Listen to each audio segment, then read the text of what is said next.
اعوذ باللہ من الشیطان الرجیم، بسم اللہ الرحمن الرحیم۔ کل میں نے غزوہ بدر کا تفصیل سے ذکر کیا تھا، اس کے واقعات کی تفصیل بتائی تھی اور بتایا تھا کہ سورہ انفال جنگ بدر کے بعد نازل ہوئی۔ تو اس میں اس پوری جنگ کا تجزیہ کیا گیا، تبصرہ کیا گیا، اس پہ پورا مسلمانوں کو ہدایات دی گئیں۔ تو جنگی واقعات جو ہیں ان میں بھی بتایا گیا کس طرح اللہ نے اپنا وعدہ پورا کیا، مسلمانوں کی کس طریقے سے مدد کی اور ہدایات دیں کہ انہیں آئندہ کیا کرنا چاہیے۔ تو یہ صورت جو ہے اس کا ترجمہ آج انشاءاللہ میں پڑھوں گا اور ساتھ ساتھ جہاں ضرورت ہوئی انشاءاللہ تشریح بھی کر دوں گا۔ تو سب سے پہلے تو اس کو کہا کہ یسألونک عن الانفال، یا آپ سے انفال کے بارے میں پوچھتے ہیں۔ انفال سے مراد ہے یہاں مال غنیمت، لیکن مال غنیمت نہیں کہا۔ انفال نفل کی جمع ہے، نفل کہتے ہیں کہ زائد چیز کو۔ نماز میں بھی دو قسم کی نماز ہے، ایک فرض ہے اور ایک ہے نفل۔ فرض جو لازمی ہے، اس کے بارے میں اللہ کے یہاں بعض پرس ہونی ہے، اور نفل ایک زائد چیز، آپ پڑھیں گے تو ثواب ہے، نہیں پڑھیں گے تو گناہ نہیں ہے۔ جیسے آپ نے کسی کو کہا ہوا ہے کہ آپ کی ڈیوٹی 8 گھنٹے ہے، اس کے بعد اگر آپ بیٹھنا چاہتے ہیں بیٹھیں، جاننا چاہتے ہیں جائیں، آپ کی مرضی۔ تو ایک زائد چیز، تو یہاں مال غنیمت کہنے کی بجائے اللہ تعالیٰ نے فرمایا کہ انفال کے بارے میں پوچھتے ہیں، یعنی ایک زائد چیز جو جنگ کا مقصد نہیں ہے، اور جو مجاہدین اللہ کے راستے میں لڑنے والوں کا مقصد نہیں ہونا چاہیے، بلکہ ایک زائد چیز ہے، اللہ تعالیٰ عطا کرتا ہے۔ تو جواب میں فرمایا کہ کہہ دیجئے کہ انفال یعنی مال غنیمت اللہ اور رسول کے لیے ہیں، بس تم اللہ سے ڈرو اور اپنی باہمی اصلاح کرو اور اللہ اور اس کے رسول کی اطاعت کرو اگر تم مومن ہو۔ اگر مومن ہو تو اللہ اور اس کے رسول کی اطاعت کرو۔ تو یہ جواب دے دیا کہ انفال اللہ کے لیے، رسول کے لیے، اللہ اور رسول کے لیے ہیں۔ اس وقت اس موضوع کو چھوڑ دو۔ تو اس سے پہلے جاہلیت میں کیا ہوتا تھا کہ جب قبائل کی جنگیں ہوتی تھیں تو جس نے جو چیز لوٹ لی اور وہ اسی کی ہوتی تھی۔ تو یہاں اب ہدایات اللہ تعالیٰ نے باقاعدہ دیں، قانون کیا ہوگا مال غنیمت کا، اس میں حکومت کا، اللہ اور رسول کا کتنا حصہ ہوگا، اور ایک مجاہد کو، لڑنے والے کو کہ کیا ملے گا۔ تو یہ قانون تو بتایا آگے چل کر، لیکن ابتدا میں اس موضوع کو اس طرح کہہ کر بند کر دیا وقتی طور پہ کہ مال غنیمت اللہ اور اللہ کے رسول کے لیے ہے۔ تمہارا مقصد جنگ کا مال غنیمت نہیں تھا، اس کو چھوڑ دو فی الحال، یہ اللہ اور اس کے رسول کے لیے ہے۔ اور تمہارے کرنے کا کام کیا ہے کہ اللہ اور اس کے رسول صلی اللہ علیہ وسلم کی اطاعت کرو اگر تم مومن ہو۔ وہ پھر بتایا کہ حقیقی مومن کون ہیں۔ حقیقی مومن تو وہ ہیں کہ جب اللہ کا ذکر کیا جائے تو ان کے دل لرز جاتے ہیں، جب ان کے سامنے اللہ کا ذکر ہو تو ان کے دل لرز جاتے ہیں، اور جب اس کی آیات کی ان کے سامنے تلاوت کی جاتی ہے تو ان کا ایمان بڑھتا ہے اور وہ اپنے رب پہ توکل کرتے ہیں۔ اللہ کے کلام کو سن کر ان کا ایمان بڑھتا ہے۔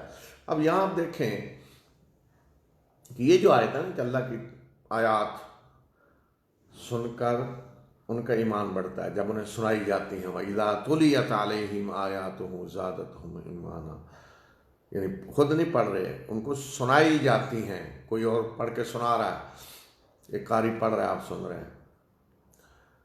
تو اللہ تعالیٰ نے فرمایا کہ ان کا ایمان بڑھتا ہے، کوئی شک نہیں کہ ایمان بڑھتا ہے۔ لیکن کب ایمان بڑھے گا؟ کہ جب آپ کو سمجھ آ رہی ہو، جو کچھ پڑھا جا رہا ہے اس کو سمجھ رہے ہو۔ لیکن اگر آپ سمجھ ہی نہیں رہے تو ٹھیک ہے، قاری کی اچھی آواز اور تجوید اور قرات، اس سے آپ کو ایک لذت آ رہی ہے، اللہ کا کلام ہے، کوئی شک نہیں، اللہ کے کلام کی ایک اپنی لذت ہے سننے کی۔ لیکن ایمان کب بڑھے گا؟ جب آپ کو سمجھ آ رہی ہے کہ اللہ کی آیات میں کیا کہا جا رہا ہے۔ تو آج ہماری بدقسمتی یہ ہے کہ ہم اس کی ضرورت محسوس نہیں کرتے کہ اللہ کی کتاب کو سمجھ سکیں۔ جب قرآن کی تلاوت کی جا رہی ہے تو ہمیں سمجھ آ رہی ہو، ساتھ ساتھ ترجمہ ہمیں آتا ہو، یا عربی زبان اتنی ہم سیکھ لیں کہ جس سے براہ راست قرآن کو سمجھ سکیں، تو اس سے بڑی کوئی نعمت نہیں ہے کہ براہ راست آپ اللہ کی کتاب کو سن کر سمجھ رہے ہیں، اور پھر یہ حقیقت بھی آپ کو معلوم ہو جائے گی کس طرح اللہ کی کتاب کو جب سنائی جاتی ہے تو کس طرح ایمان بڑھتا ہے۔ جو لوگ، یعنی یہ ہے مومن حقیقی، کہ جو نماز قائم کرتے ہیں اور جو رزق ہم نے انہیں دیا اس میں سے خرچ کرتے ہیں، یہی سچے مومن ہیں۔ ان کے لیے ان کے رب کے ہاں بڑے درجات ہیں اور مغفرت ہے اور رزق کریم ہے۔ یہ معاملہ اسی طرح ہوا، یعنی مال غنیمت والا، اس پہ بھی بحث چھڑی، اسی طرح جس طرح کہ تیرے رب نے تجھے حق کے ساتھ تمہارے گھر سے نکالا، اور مومنوں کا ایک گروہ اس چیز کو ناپسند کر رہا تھا، وہ حق کے بارے میں آپ سے جھگڑ رہے تھے اس کے بعد کہ وہ حق واضح ہو چکا تھا۔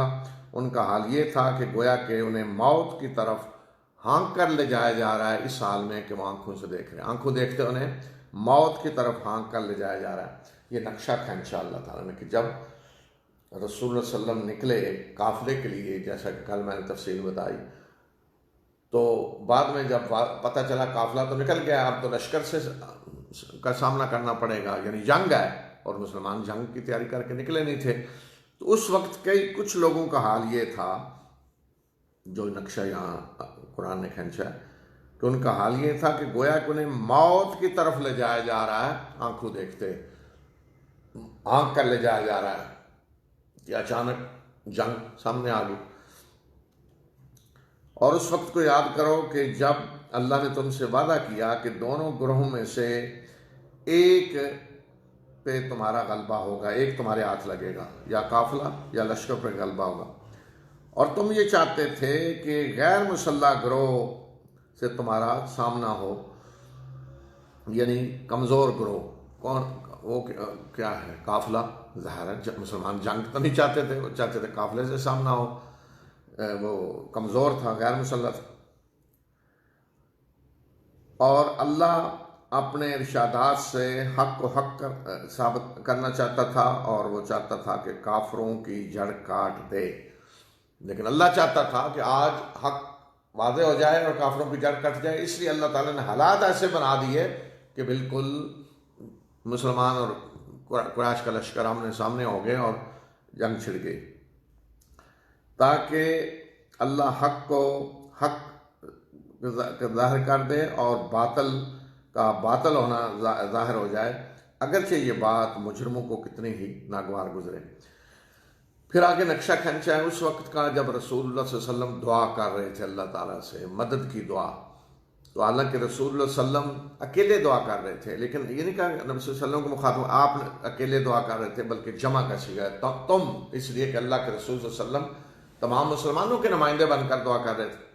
اور اس وقت کو یاد کرو کہ جب تم اپنے رب سے فریاد کر رہے تھے اور اس نے تمہاری دعا کو قبول کیا اور کہہ دیا کہ میں 1000 فرشتوں سے تمہاری مدد کرنے والا ہوں جو پے در پہ آئیں گے۔ اور اس چیز کو اللہ نے صرف اور صرف خوشخبری بنایا تاکہ اس کے ذریعے تمہارے دل مطمئن ہو جائیں، اور مدد تو صرف اور صرف اللہ ہی کی طرف سے ہوتی ہے، بے شک اللہ زبردست اور دانا ہے۔ یعنی یہ جو تعداد بتائی فرشتوں کی، یہ خوشخبری کے لیے نفسیاتی مسئلہ، آدمی جب اس چیز کو دیکھتا ہے کہ فرشتے اللہ بھیج رہا ہے تو اطمینان ہوتا ہے، دلوں کو اطمینان ہوتا ہے، ورنہ صرف اتنا کہہ دیا جائے کہ اللہ تمہاری مدد کرے گا تو یقیناً ایمان ہے اللہ مدد کرے گا، لیکن انسان کا مسئلہ یہ ہے کہ وہ اس کے اندر بہت ساری کمزوریاں ہیں انسانی، تو جب اس کو مدد کیسے آئے گی، کیا اس کی تھوڑی تفصیل بتائی جائے تو وہ زیادہ مطمئن ہوتا ہے۔ تو اس لیے اللہ تعالیٰ نے یہ بھی کہا کہ فرشتے میں بھیج رہا ہوں، اور فرشتے بھی 1000 فرشتے، ورنہ فرشتہ تو ایک بھی کافی ہے۔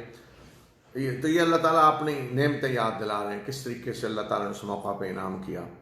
اور اس وقت کو بھی یاد رکھو کہ جب اللہ تم پہ امن اور اطمینان اور بے خوفی پیدا کرنے کے لیے اونگ طاری کر رہا تھا، اور وہ تم پہ آسمان سے بارش نازل کر رہا تھا تاکہ اس کے ذریعے تمہیں پاک کرے اور شیطان کی نجاست کو تم سے دور کر دے اور تمہارے دلوں کو مضبوط کر دے اور تمہارے قدموں کو جما دے۔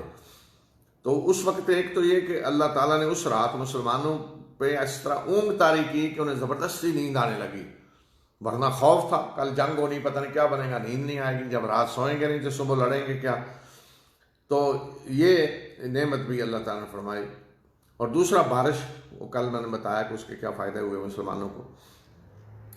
اور اس وقت کو بھی یاد کرو کہ جب تمہارا رب فرشتوں کو وحی کر رہا تھا کہ میں تمہارے ساتھ ہوں، اہل ایمان کو ثابت قدم رکھو، اور عنقریب میں کافروں کے دلوں میں روب ڈال دوں گا، اور ان کی گردنوں پہ ضرب لگاؤ اور ان کے ایک ایک جوڑ پہ ضرب لگاؤ.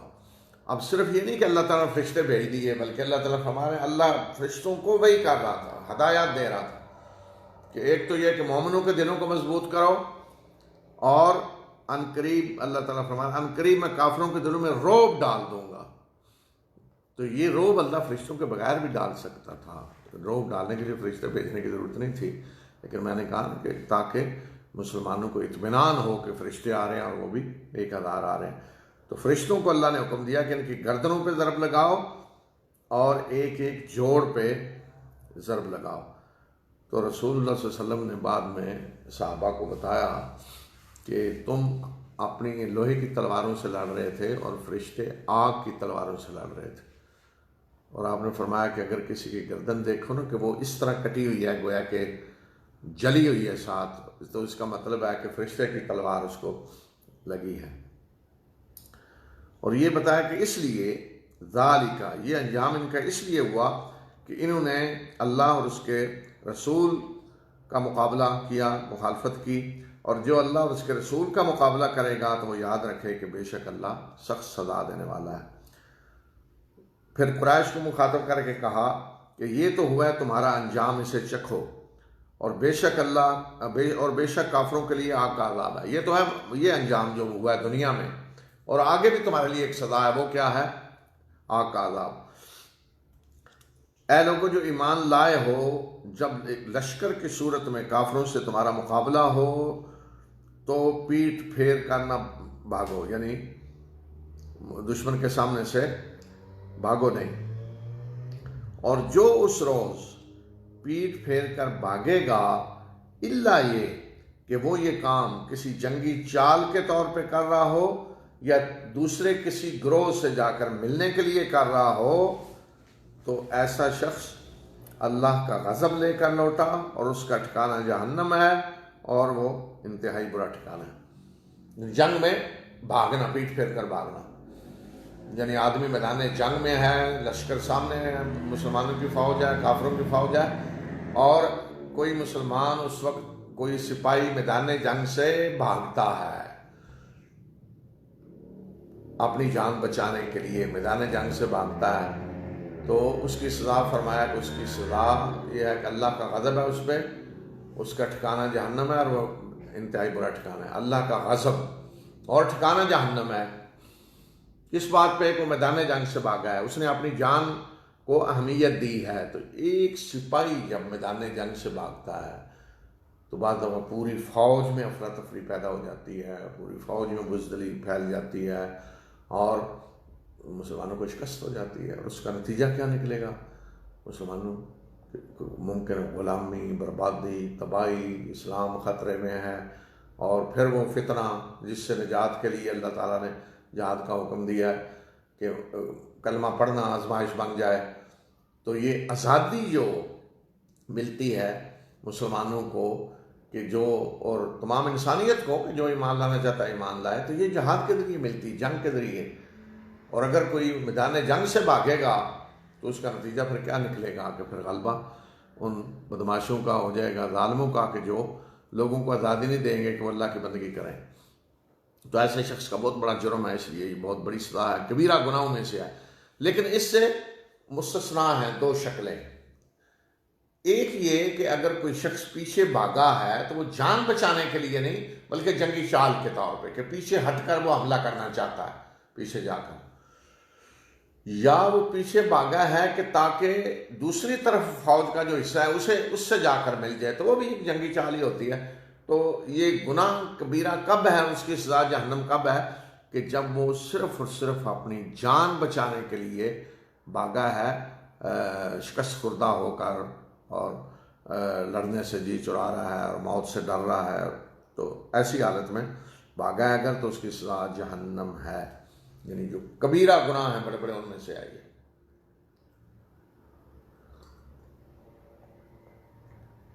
پھر بدر میں جو مسلمانوں کو کامیابی ہوئی، 70 مشرک قتل ہوئے، 70 قیدی بنے، تو وہاں اللہ تعالیٰ نے مسلمانوں کو کہا ہے کہ تم نے انہیں قتل نہیں کیا بلکہ اللہ نے ان کو قتل کیا ہے۔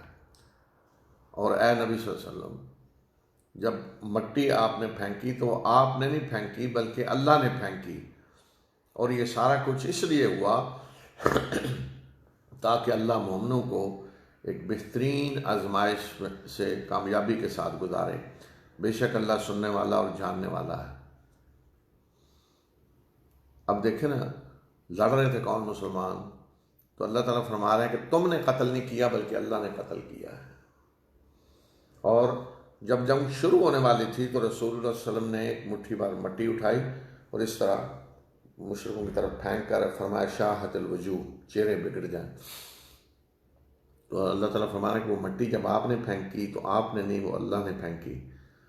رسول اللہ صلی اللہ علیہ وسلم کا دست مبارک تھا، لیکن اللہ تعالیٰ فرما رہے ہیں کہ نہیں، وہ اللہ نے پھینکی تھی۔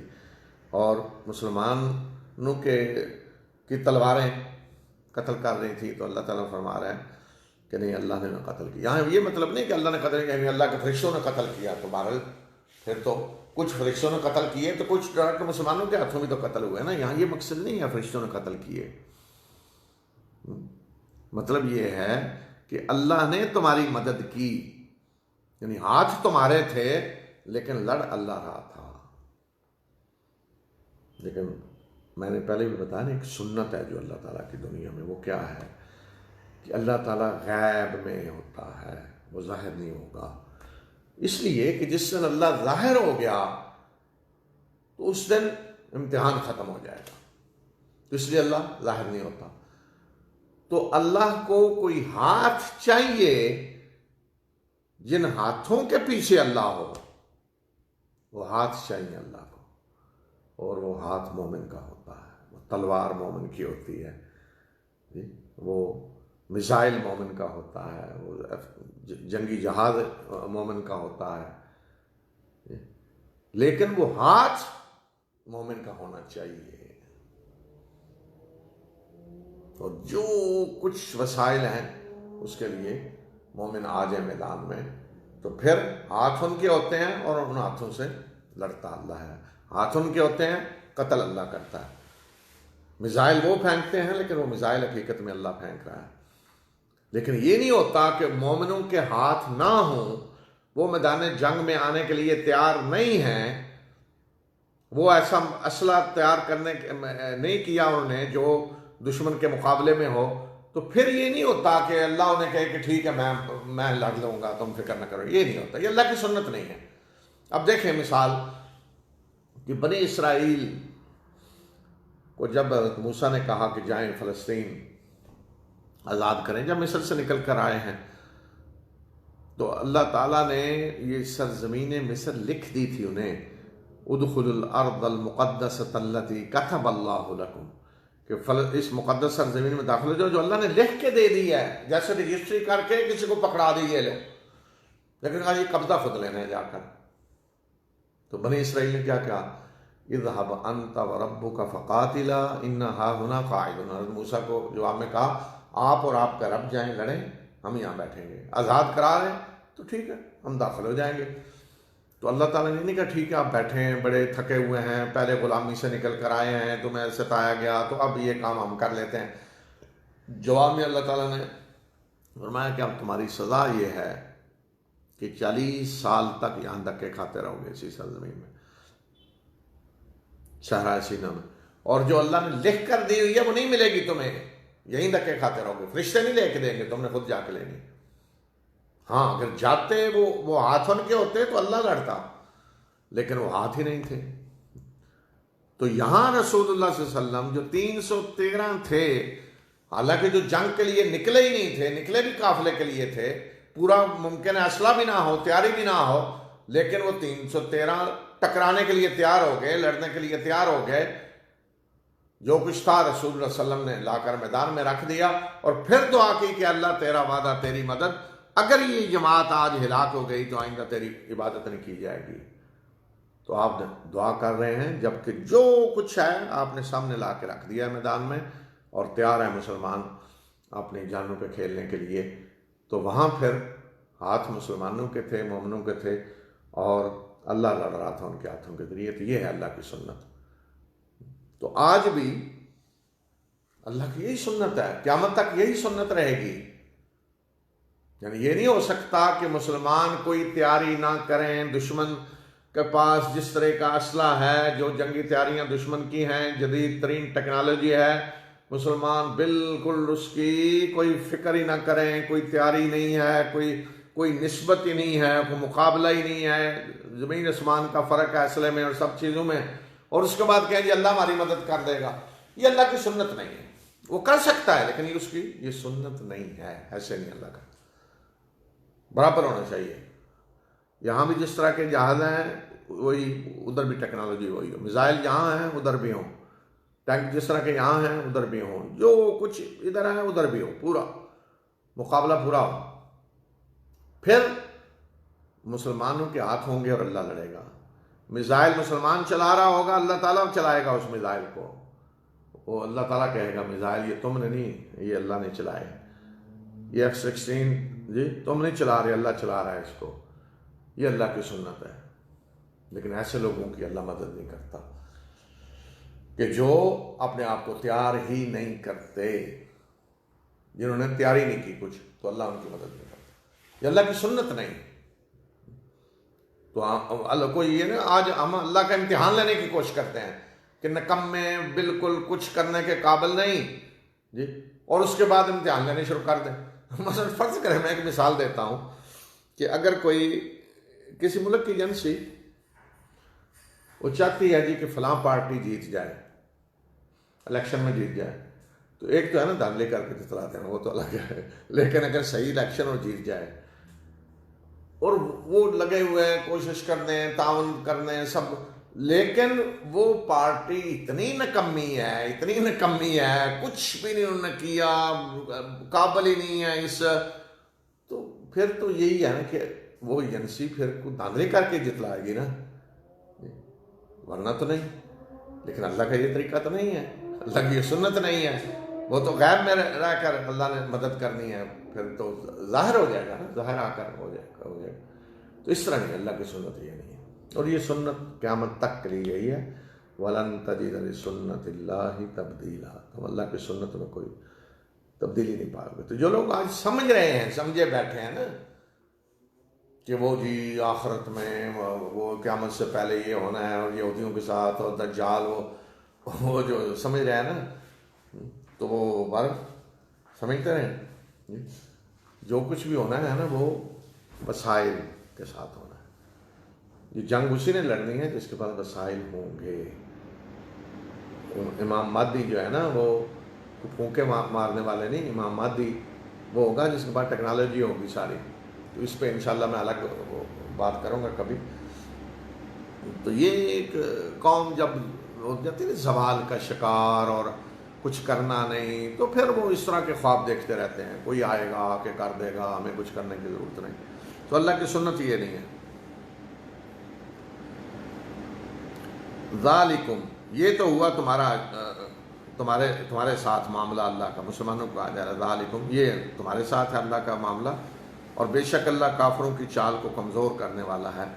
پھر کافروں کو مخاطب کر کے کہا کہ اگر تم فیصلہ مانگتے ہو تو فیصلہ تو آ گیا ہے، اور اگر بعد آ جاؤ تو یہ تمہارے لیے بہتر ہے، اور اگر تم دوبارہ یہی حرکت کرو گے تو ہم بھی دوبارہ تمہیں سزا دینے کے لیے تیار بیٹھے ہیں، اور تمہارا جتھا یہ تمہارے کسی بھی کام نہیں آئے گا، اگرچہ وہ اس کی تعداد کتنی ہی بڑی کیوں نہ ہو، اور بے شک اللہ مومنوں کے ساتھ ہے۔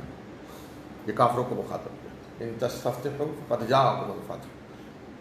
کیوں کہ کافر ابو جہل اور سارے قریش کی لیڈرشپ، وہ کہتے تھے ہم حق پہ ہیں، اللہ ہمارے ساتھ ہے، ہم اس کے نبی کی اولاد ہیں، ہم اس کے گھر کے متولی ہیں، ہم حاجیوں کی خدمت کرتے ہیں، ہم اس کے گھر کے پاس رہ رہے ہیں، تو وہ ہمارے ساتھ ہے، اور اس لیے انہوں نے مکہ سے نکلتے وقت کعبہ کے پردے پکڑ کے دعا کی تھی کہ اللہ اگر یہ مسلمان حق پہ ہیں تو ہم پہ پتھروں کی بارش برسا دے، تو یعنی فیصلہ کر دے کون حق پہ ہے اور کون باطل پہ ہے۔ تو اللہ تعالیٰ نے فرمایا کہ اگر فیصلہ مانگتے ہو تو فیصلہ تو آ گیا، تمہیں پتہ چل گیا کہ اللہ کس کے ساتھ ہے اور کون حق پہ ہے کون باطل پہ ہے۔ لیکن اگر اس کے باوجود پھر بھی تم باز نہیں آؤ گے تو پھر سزا دینے کے لیے ہم تیار ہیں، لیکن اگر باز آ جاؤ تو بہتر ہے، ابھی باز آ جاؤ، تمہیں پتہ چل جانے سے اللہ مومنوں کے ساتھ ہے، اور اگر دوبارہ یہ حرکت کرو گے تو ہم بھی آئیں گے دوبارہ تمہیں سزا دینے کے لیے، اور یہ جتھے بتھے کسی کام نہیں آئیں گے۔ تو کیا قریش نے مان لیا کہ اللہ مسلمانوں کے ساتھ ہے؟ نہیں مانا۔ اگر مان لیتے نا اللہ مسلمانوں کے ساتھ ہے تو معاملہ ختم، دوبارہ کیوں لڑنے آتے ہیں، عہد میں کیوں آتے ہیں؟ تو انہوں نے ابھی بھی کہا نہیں اتفاقاً ایسا ہو گیا ہے، فتح مسلمانوں کو ہو گیا، لیکن اللہ ہمارے ساتھ ہے۔ تو اللہ تعالیٰ نے فرمایا اللہ مومنوں کے ساتھ ہے، وَأَنَّ اللَّهَ مَعَ الْمُؤْمِنِينَ، اللہ مومنوں کے ساتھ ہے۔ کیوں کہ ابھی تک جو کچھ ہوا پردہ غائب میں ہوا نا، اللہ نے قتل کیا لیکن غائب میں، فرشتے آئے لیکن غائب میں، انہوں نے کہا اللہ ہمارے ساتھ ہے۔ اب آگے مخاطب مسلمان ہیں، وہاں کافروں کو مخاطب کیا پھر مسلمانوں کو، تو یہاں آپ دیکھیں کہ بار بار کیا کیا کہ مخاطب کیا جا رہا ہے، یا ایھا الذین آمنوا، اے لوگو جو ایمان لائے ہو، اے لوگو جو ایمان لائے ہو، جنہوں نے اللہ کو اپنا رب مان لیا ہے، محمد صلی اللہ علیہ وسلم کو اللہ کا رسول مان لیا ہے، ان کو مخاطب کیا جا رہا ہے۔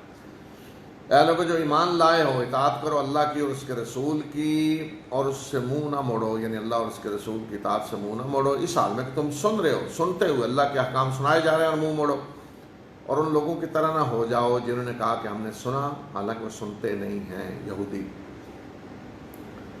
بے شک اللہ کے ہاں بدترین مخلوق وہ گنگے بہرے ہیں جو عقل سے کام نہیں لیتے۔ یعنی یہ آیت جو ہے غور سے ذرا سنیں، ان شر الدواب عند اللہ الصم البکم الذین لا یعقلون، کہ اللہ کی بدترین مخلوق شر الدواب، دواب یعنی انسان بھی نہیں کہا، دواب کہتے ہیں جانور، زمین پہ چلنے والے کیڑے مکوڑے، ہر چیز جو زمین پہ رینگ رہی ہے، کسی جانور کو بھی دابا کہتے ہیں، تو بہرحال ویسے تو سب اس میں آ جاتے ہیں جب دابا کہا جائے، دواب یعنی مخلوق، تو انسان نہیں کہا، بدترین انسان، یعنی جو عقل سے کام نہیں لیتے وہ انسان کہلانے کی حقیقت میں قابل ہی نہیں ہے۔ تو اس لیے کہا کہ بدترین مخلوق اللہ کی وہ کون ہے؟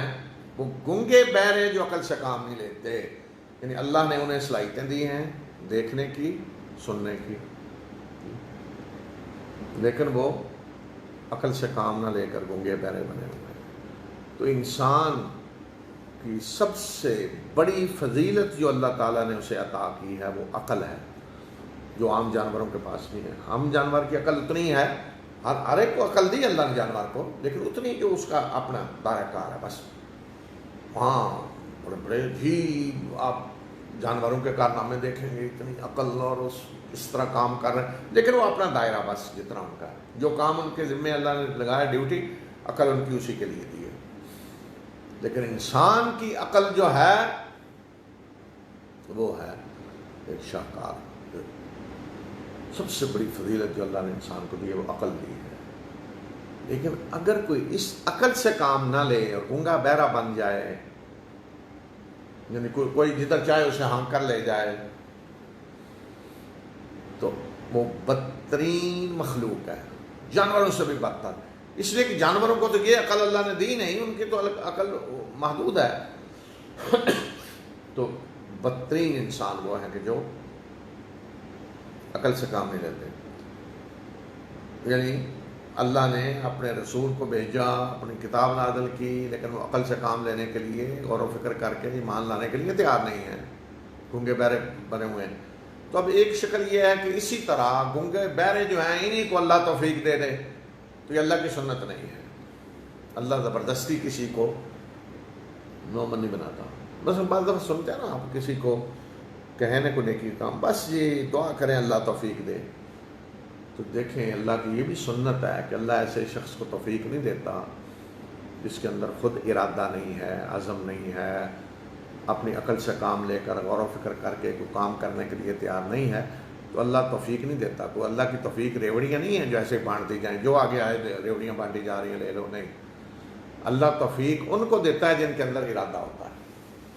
ایک آدمی نیکی کا ارادہ ہی نہیں کرتا تو اللہ کس طرح اسے اجازت دے دے؟ توفیق کا مطلب اجازت دے دے اللہ نیکی کرنے کی۔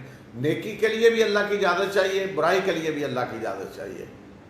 تو جو شخص نیکی کا ارادہ کرتا ہے تو اللہ اسے اجازت دیتا ہے نیکی کی، اس کو کہتے ہیں نیکی کی توفیق دینا۔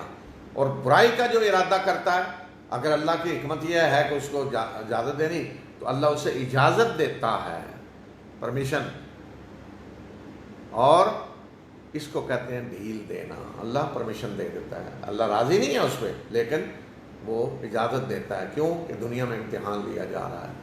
برائی کی بھی اجازت دی جاتی ہے، نیکی کی بھی اجازت دی جاتی ہے۔ تو ایسے نہیں ہو سکتا کہ ایک آدمی کا ارادہ ہی نہیں ہے نیکی کا۔ مثلا ایک آدمی نکلا ہے شراب کھانے جا رہا ہے تو اللہ زبردستی پکڑ کے اسے مسجد میں لے جائے، یہ نہیں ہوتا۔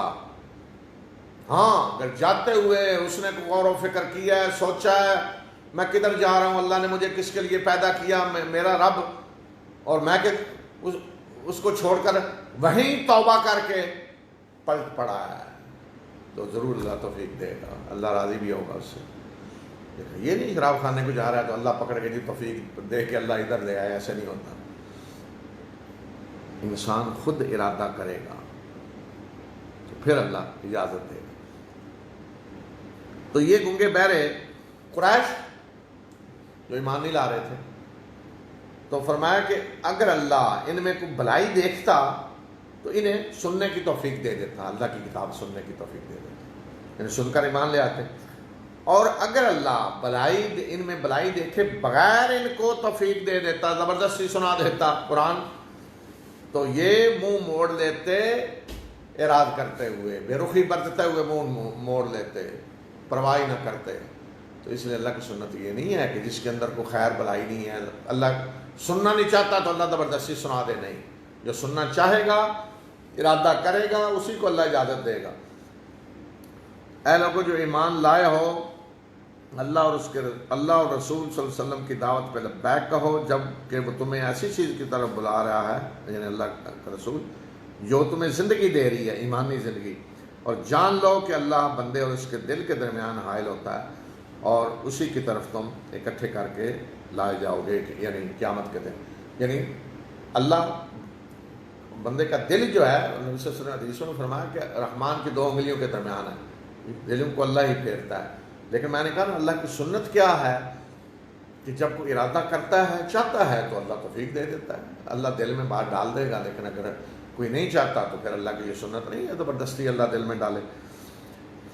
اور اس فتنہ سے ڈرو کہ جس کی لپیٹ میں صرف وہی لوگ نہیں آئیں گے جنہوں نے تم میں سے خاص طور پہ ظلم کیا ہوگا، اور جان لو کہ اللہ سخت سزا دینے والا ہے۔ یہاں فتنوں سے ایسے فتنے مراد ہوتے ہیں جو اجتماعی فتنے ہوتے ہیں، کہ جہاں پھر ظالموں کا اگر ہاتھ نہ پکڑا جائے تو پوری قوم ان فتنوں کی لپیٹ میں آ جاتی ہے۔ اس کی مثال رسول اللہ صلی اللہ علیہ وسلم نے ایک کشتی کے سواروں کے ذریعے دی ہے۔ آپ نے مثال دے کر سمجھایا کہ کچھ لوگ کشتی میں سوار ہیں، کچھ اوپر ہیں، کچھ نیچے ہیں۔ تو نیچے والوں کو پانی لینے کے لیے اوپر جانا پڑتا ہے، تو وہ کہتے ہیں بار بار اوپر جانا پڑتا ہے پانی لینے کے لیے، تو ایسا کیوں نہ کریں کہ ہم سوراخ نیچے کریں اور پانی نیچے سے لے لیں۔ تو اب اگر اوپر والے انہیں اجازت دے دیں گے سوراخ کرنے کی، ان کا ہاتھ نہ پکڑیں، تو نیچے والے خود بھی ڈوبیں گے، اوپر والوں کو بھی ڈبوئیں گے۔ یہ تو نہیں سوراخ نیچے والوں نے کیا تو وہی ڈوبیں گے، ساتھ اوپر والے بھی ڈوبیں گے۔ اور اگر ان کا ہاتھ پکڑ لیں، ان کو سوراخ نہ کرنے دیں، تو اوپر والے بھی بچ جائیں گے، نیچے والے بچ جائیں گے۔ تو یہ ہوتے ہیں اجتماعی قسم کے وہ ظلم، وہ ناانصافیاں، وہ جرائم جو معاشرے میں پھیل رہے ہوتے ہیں۔ تو پھر اس کی لپیٹ میں صرف وہی لوگ نہیں آتے جنہوں نے ظلم کیا ہے، لپیٹ میں سب آ جاتے ہیں۔ مطلب فرض کریں آپ جیسے یہ کورونا کی وبا پھیلی ہوئی ہے، تو لوگ اس کی احتیاط کرنے کے لیے تیار نہیں ہیں، کوئی ماسک پہننے کے لیے تیار نہیں ہیں، دیگر جو پابندیاں ہیں اس کے لیے کوئی تیار نہیں ہیں۔ تو اگر حکومت نہ پابندی کروائے، لوگ بھی کہیں جی چھوڑیں، کیا ہے جو کرتا ہے کریں، تو نتیجہ کیا نکلے گا؟ وبا جب پھیلے گی تو سب کو لپیٹ میں لے گی نا، صرف وہی تو نہیں لپیٹ میں آئیں گے جنہوں نے ماسک نہیں پہنا، بلکہ سارے معاشرے میں پھیلے گی۔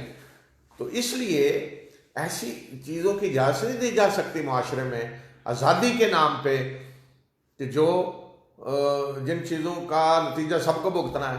مثلا ایک آدمی اپنے گھر کے سامنے کچرا پھینک رہا ہے، کچرا صفائی نہیں، گند گند گند سارا، تو وہاں لوگ اگر کہیں تو کہیں میرا گھر ہے سامنے، میری جگہ، میں جو چاہوں کروں، تو نتیجہ کیا نکلے گا؟ وہ جو وہاں سے گندگی کے ذریعے بیماریاں پھیلیں گی، پورے محلے کو لپیٹ میں لے لیں گی، اور اگر کسی پورے محلے میں آئے تو پورے شہر کو لپیٹ میں لے لیں گی. تو اس طرح ایسے جرائم، ایسے کاموں کی اجازت نہیں دی جا سکتی آزادی کے نام پہ کہ جس کے اثرات پھر پورے معاشرے پہ پڑتے ہوں، جس کا نتیجہ پھر جو نکلے وہ پورے معاشرے کی تباہی ہوتی ہے. تو ایسے کاموں کی اجازت نہیں دی جا سکتی کہ یہ جی ہر کوئی آزاد ہے جو شے کرے. نہیں، آزادی کی ایک حد ہے.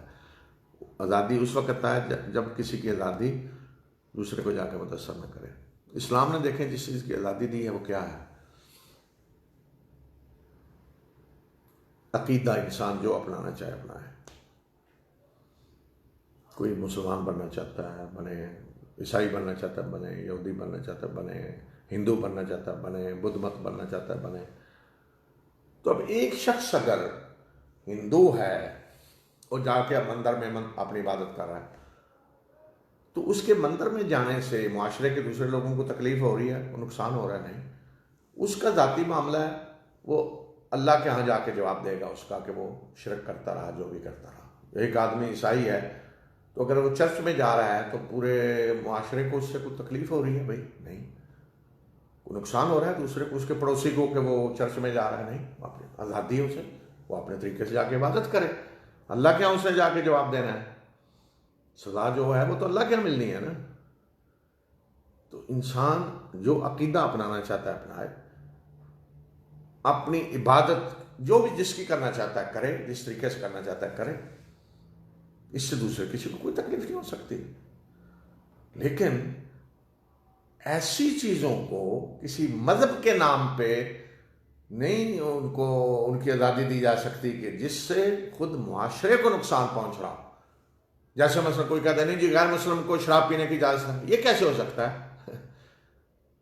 اگر شراب کو پیے گا، شراب پی کے ڈرائیونگ کرے گا، شراب پی کے اور پتہ نہیں کیا کر گزرے گا، تو اس چیز کی تو اجازت نہیں دی جا سکتی. اور کوئی دنیا کا مذہب نہیں ہے جس میں شراب پینے کی اجازت ہو، جس نے شراب کو حلال کیا ہو. نہیں. یہ تو ایک مذاق ہے اتنا بڑا کہ غیر مسلم کو جی شراب پینے کی اجازت ہے. یہ تو نہیں. کل کہیں جی غیر مسلم پہ جی ٹریفک کے قوانین لاگو نہیں ہوں گے، یا مثلا کسی جگہ مسلمان رہ رہے ہیں تو کہیں جی مسلمان ٹریفک کے قوانین پہ لاگو نہیں ہوں گے. یہ تو نہیں ہو سکتا. آزادی ہوتی ہے مذہبی.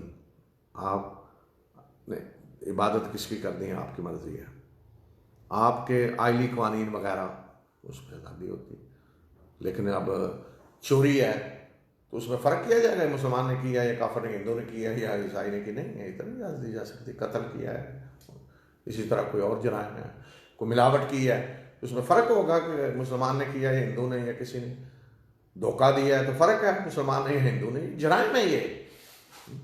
تو ایسے جرائم جو پورے معاشرے پہ جن کا اثر ہوتا ہے ان کی اجازت نہیں دی جاتی. پھر مسلمانوں کو اللہ تعالیٰ اپنی نعمت یاد دلا رہے ہیں کہ یاد کرو جب کہ تم تھوڑے تھے، مکہ میں تھوڑے سے تھے، کمزور تھے، زمین میں بے بس، جو چاہتا کہ تمہیں مار رہا تھا، زیچیں دے رہا تھا، کوئی چھڑانے والا نہیں تھا. اور تم ڈرتے تھے کہ لوگ تمہیں اچک لے جائیں گے، کہیں تمہیں اغوا کر کے لے جائیں گے، مٹا دیں گے.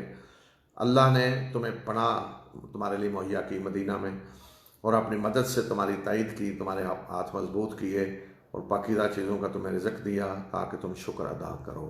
یہ نعمتیں اللہ مسلمانوں کو یاد دلا رہے ہیں، خاص طور پہ قریش میں کے مہاجرین جو قریش کے ظلم سے بچ کے نکلے. اے لوگوں جو ایمان لائے ہو، اللہ اور رسول صلی اللہ علیہ وسلم سے خیانت نہ کرو، اور اپنی امانتوں میں بھی خیانت نہ کرو اس حال میں کہ تم جانتے ہو. اللہ اور اللہ کے رسول سے بھی خیانت نہ کرو اور اپنی امانتوں میں بھی خیانت نہ کرو.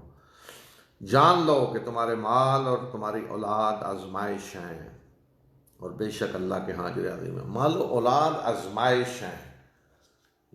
مال اور اولاد آزمائش بن جاتا ہے بندے کے. کس طرح؟ ایک تو یہ کہ مال اور اولاد بندے کو بزدل بناتے ہیں.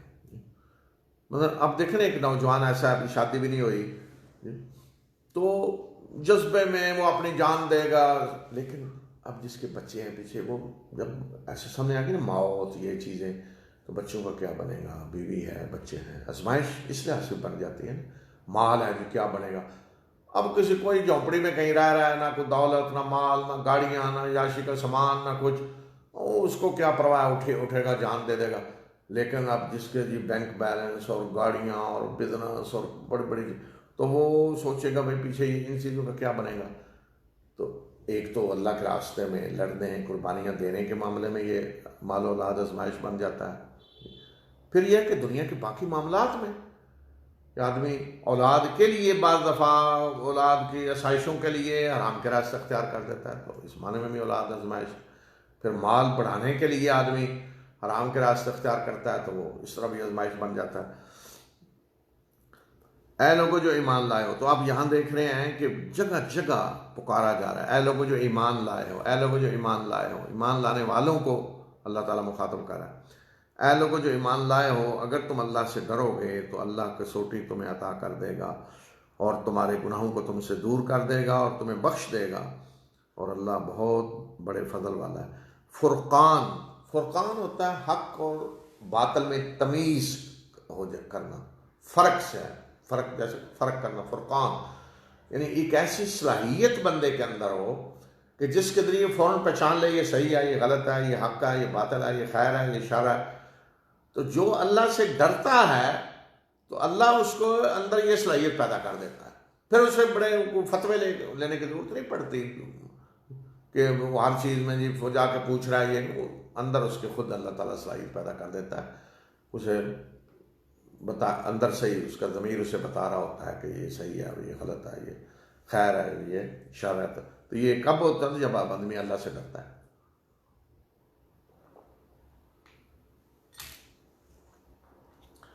اب اگلی آیت میں تصویر وہ رکھی سامنے رسول اللہ علیہ وسلم کے کہ جب ہجرت کے وقت قریش آپ کے خلاف سازش کر رہے تھے، اور قریش کی جو مجلس شورا بیٹھی، قریش کے سارے قبائل جمع ہوئے، تو اس میں 3 تجویزیں سامنے آئی ان کے کہ آپ کے ساتھ کیا کیا جائے، خطرہ جو ہے اتنا بڑا، تو کیا کیا جائے۔ ایک تھی تجویز کہ آپ کو مکہ سے نکال دیں، دوسری تھی قتل کر دیں، تیسری تھی قید کر دیں۔ تو جب یہ تجویز آئی کہ مکہ سے نکال دیں، تو اس تجویز پہ بحث کرتے ہوئے اس کو یعنی منظور نہیں کیا گیا، یہ کہہ کر کہ آپ کے ساتھی آپ کے ساتھ مل کر اتنے طاقتور ہو جائیں گے اور پھر وہ آ کر آپ پہ تم لوگوں پہ حملہ کر کے تمہیں ختم کر دیں گے، تو باہر سے نکالنا کوئی حل نہیں ہے، جیل میں ڈال دیں جی۔ پھر یہاں بھی یہی ہوا کہ آپ کے ساتھی طاقتور ہو جائیں گے اور وہ جیل سے نکال کے آپ کو لے جائیں گے، یہ بھی قابل عمل نہیں ہے۔ تو پھر انہوں نے کہا جی قتل پہ متفق ہوئے۔ تو یہ اللہ تعالیٰ بتا رہے ہیں کہ اس وقت کو یاد کرو جب یہ لوگ جنہوں نے کفر کیا آپ کے خلاف، یعنی نبی صلی اللہ علیہ وسلم کے خلاف، چال چل رہے تھے تاکہ تمہیں قید کر دیں یا قتل کر دیں یا تمہیں نکال دیں، یعنی مکہ سے نکال دیں، اور یہ بھی چال چل رہے تھے اور اللہ بھی چال چل رہا تھا، اور اللہ بہترین چال چلنے والا ہے۔ تو یہ جو سمجھ رہے تھے کہ قتل کر دیں گے، اور اللہ تعالیٰ وہیں سے آپ کو نکال کے لے گیا اور ان کو خبر بھی نہیں ہوئی۔ اور جب ان کے سامنے یعنی قریش جب ان کے سامنے ہماری آیات کی تلاوت کی جاتی ہے تو یہ کہتے ہیں جی ہم نے سن لیا، اگر ہم چاہیں تو اس جیسا کلام ہم بھی کہہ سکتے ہیں، یہ تو پہلے لوگوں کے قصے کہانیاں ہیں، قرآن کے خلاف پراپیگنڈا، سن لیا جی ہم نے، وہ ہم بھی کہہ سکتے ہیں، لیکن ہم ان چیزوں میں پڑھنا نہیں چاہتے۔ یہ ہوتے ہیں بیان لیڈروں کے، عوام کو کیسے بیوقوف بنانا ہے۔ اور اس وقت کو یاد کرو جب ان لوگوں نے کہا کہ اللہ اگر یہ حق ہے تیری طرف سے تو ہم پہ آسمان سے پتھر برسا یا دردناک عذاب لے آ۔ یہ دعا کی تھی انہوں نے مکہ سے نکلتے ہوئے، قریش کے سرداروں نے۔ تو انہوں نے تو دعا کی کہ اللہ عذاب لے آ آسمان سے، دردناک عذاب، لیکن اللہ تعالیٰ نے بتایا کہ اللہ کی سنت کیا ہے اس سلسلے میں،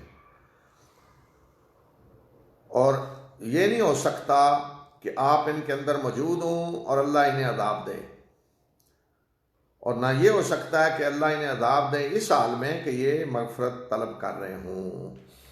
تو اللہ تعالیٰ نے فرمایا کہ ہاں انہوں نے دعا مانگی کہ اللہ عذاب لے اگر مسلمان حق پہ ہیں، تو وہ تو کہتے ہیں دیکھیں جی ہم نے تو دعا کی ہے کہ اگر مسلمان حق پہ ہیں تو اللہ عذاب لے آ، لیکن عذاب نہیں آیا تو اس کا مطلب ہے کہ مسلمان حق پہ نہیں ہیں۔ یہی پروپیگنڈا ہونا تھا نا کہ دیکھیں جی ہم نے تو کعبے کے پردے پکڑ کے دعا کی کہ اللہ اگر یہ حق پہ ہیں تو ہم پہ عذاب لے آ، تو عذاب آ گیا ہے، نہیں آیا، تو پھر نتیجہ کیا ہے جی مسلمان حق پہ نہیں ہیں۔ یہ پروپیگنڈا ہو رہا تھا۔ تو اللہ تعالیٰ نے جواب دیا، فرمایا کہ اللہ کی سنت رکاوٹ ہے عذاب آنے میں۔ کیا کہ اللہ کی سنت یہ ہے کہ جب تک اللہ کا رسول قوم کے اندر موجود ہوتا ہے تو عذاب نہیں آتا۔ پہلی ساری قوموں کے واقعات دیکھ لیں۔ حضرت نوح کو کہا کشتی میں سوار ہو جائیں، پھر طوفان۔ حضرت ہود کو کہا نکل جائیں، پھر عذاب آیا۔ حضرت صالح نکل گئے، پھر عذاب آیا۔ حضرت لوط نکل گئے ہجرت کر کے، پھر تو اللہ کی سنت یہ ہے کہ جب تک اللہ کا رسول قوم کے اندر موجود ہے تو عذاب نہیں آتا۔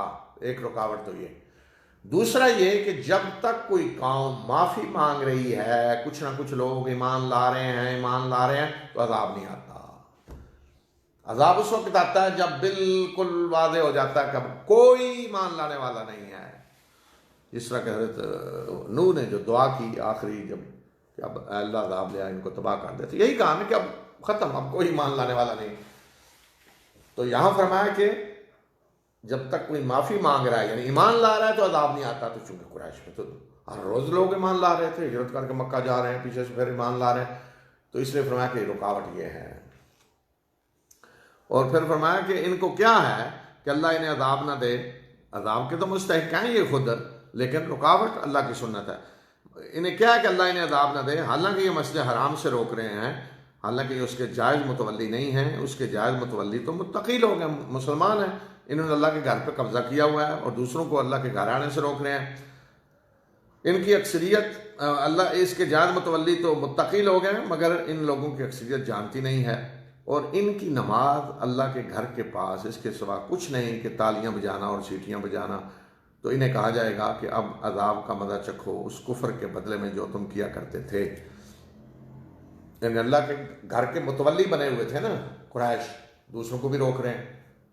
جیسے آج ہوتا ہے نا فلاں جی وہ مزار کے فلاں متولی پیر صاحب ہیں، متولی ہیں، فلاں وہ سجادہ نشین ہیں، وہ گدی نشین ہیں، یہ سنتے رہتے ہیں اس طرح۔ تو اب قریش اللہ کے گھر کے متولی، سجادہ نشین اللہ کے گھر کے، بیت اللہ جہاں لوگ حج کرنے آ رہے ہیں، عمرہ کرنے آ رہے ہیں، تو اللہ تعالیٰ فرما رہے ہیں یہ جائز متولی نہیں ہے، متولی تو ہے مومن۔ اچھا، تو قریش عمرے کرتے، حج کرتے، نمازیں بھی تھی، تو فرمایا کہ ان کی نمازیں کیا ہیں؟ اللہ کے گھر کے پاس جو نمازیں پڑھتے ہیں، تالیاں بجانا، سیٹیاں بجانا، یہ نمازیں ہیں۔ حالانکہ حضرت اسماعیل کی اولاد ہے۔ حضرت اسماعیل کے بارے میں اللہ تعالیٰ نے فرمایا کان یأمر اہلہ بالصلاۃ والزکاۃ، کہ وہ اپنے اہل و عیال کو نماز اور زکوٰۃ کا حکم دیتے تھے۔ تو قریش حضرت اسماعیل کی اولاد، حضرت ابراہیم کی اولاد، تو کیا حضرت اسماعیل نے انہیں نماز کا حکم نہیں دیا تھا؟ لیکن وہ نماز ضائع کر دی، نماز بگڑتے بگڑتے کوئی اس طرح کی شکل رہ گئی کہ تالیاں بجانا، سیٹیاں بجانا، بس جیسے ہمارے قوالی ہے۔ کتنے لوگ ہیں جو صبح اٹھ کے بجائے اس کے کہ نماز پڑھیں وہ قوالی لگاتے ہیں اپنی دکان پہ بیٹھ کے برکت کے لیے، ڈول باجے اور اللہ کا نام، تو یہ بڑی مقدس چیز سمجھی جاتی ہے قوالی، تو یعنی سیٹیاں بجانا، تالیاں بجانا۔ قریش نے جیسے کہ میں نے بتایا کہ یہ جو کل بتایا تھا قافلہ بچ کر نکل آیا تھا، اور پھر جنگ میں جب شکست ہوئی تو اس پورے قافلے کا جو سامان تھا وہ انہوں نے جنگ کے لیے وقف کر دیا کہ یہ تقسیم نہیں ہوگا۔ 50,000 دینار کے قریب یہ سامان مسلمانوں سے جنگ کے لیے وقف کر دیا، بدلہ لینے کے لیے۔ تو اس کے بارے میں اللہ تعالیٰ نے فرمایا کہ جن لوگوں نے کفر کیا وہ اپنے مال خرچ کرتے ہیں تاکہ اللہ کے راستے سے روکیں، تو یہ آئندہ بھی خرچ کرتے رہیں گے، اور پھر یہ ان کے لیے حسرت بن جائے گا، اور پھر یہ مغلوب ہو جائیں گے۔ ایک دن حسرت ہوگی، پچھتائیں گے جو کچھ انہوں نے کیا۔ اور جن لوگوں نے کفر کیا وہ اکٹھے کر کے جہنم کی طرف ہانک کر لے جائے جائیں گے۔ تو مال خرچ کیا فرمایا اور بھی کریں گے، لیکن ایک دن حسرت بن جائے گا۔ تو یہ کیوں ہو رہا ہے؟ یہ حق اور باطل کی کشمکش، اللہ مہلت دے رہا ہے کافروں کو، ظالموں کو. آپ نے سورہ بقرہ میں دیکھا نا قصہ ابلیس، تو وہاں ایسے لگتا ہے جیسے جی ابلیس کوئی اللہ کے سامنے کھڑا ہے اور گفتگو کر رہا ہے اور اللہ کو کے مقابلے میں آ رہا میں یہ کر دوں گا. تو یہاں کیا ہے، قریش یہی کر رہے ہیں نا. تو اللہ تعالیٰ ڈھیل نہیں دے رہا، اللہ نے پکڑ لیا فوراً نہیں، ڈھیل دے رہا ہے، امتحان ہے دنیا میں.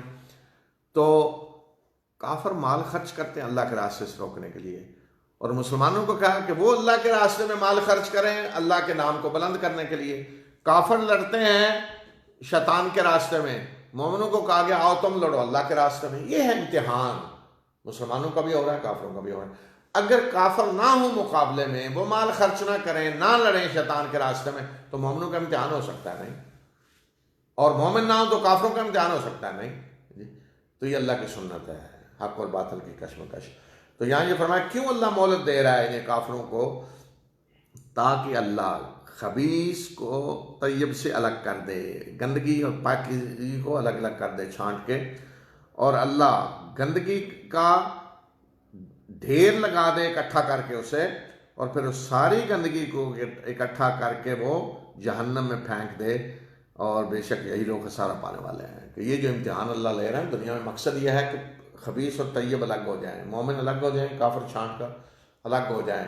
آزمائش آتی ہے، وقت لگتا ہے، آہستہ آہستہ کو اگر گندگی میں پاکیزی چیز کو پڑی ہوتی ہے نا تو وہ بھی نکل کے آ جاتی. اب دیکھیں نا مکہ میں ہجرت کے وقت تو جو لوگ ابھی مکہ میں تھے مسلمانوں کے دشمن تھے، تو بعد میں نکل کے آتے رہے نا صلح حدیبیہ تک، اس کے بعد بھی نکل کے اللہ تعالیٰ گندگی سے طیب کو پاکیزگی کو نکال کے لاتا ہے، حتیٰ کہ صرف گندگی رہ جاتی ہے، اس کا پھر ڈھیر اللہ اکٹھا کر کے اس ساری کو گندگی کو پھر جہنم میں پھینک دیتا ہے. تو یہ اللہ کی سنت ہے. تو گندگی سے پاکیزگی کو الگ کرتا رہتا ہے اللہ، یہ سنت ہے اللہ کی. پھر کافروں کو آگے پیغام ہے کہ جن لوگوں نے کفر کیا انہیں کہہ دو کہ اگر وہ باز آ جائیں تو جو کچھ انہوں نے کر دیا ہے وہ بخش دیا جائے گا. دیکھیں اللہ کی رحمت، اگر آج بھی باز آ جائیں پیچھے جو گناہ ہیں جرائم بخش دیے جائیں گے. اور اگر وہ دوبارہ یہ حرکت کریں گے تو جو لوگ پہلے گزرے ہیں ان کا قصہ یہ سن چکے ہیں، ان کے واقعات پہلے گزر چکے ہیں، سن چکے ہیں. وقد مدت سنت الاولین، پہلوں کا طریقہ، پہلوں کا جو انجام ہوا، یعنی پہلے اللہ کے دشمنوں کا جو انجام ہوا پھر وہی ان کا ہوگا. اگر یہ دوبارہ آئیں گے لڑنے کے لیے تو وہی ہوا.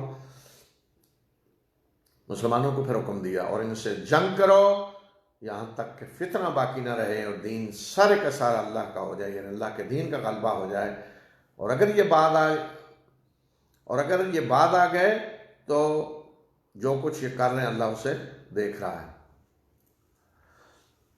تو مومنوں کو حکم دیا کہ ان سے جنگ کرو، فتنہ باقی نہ رہے.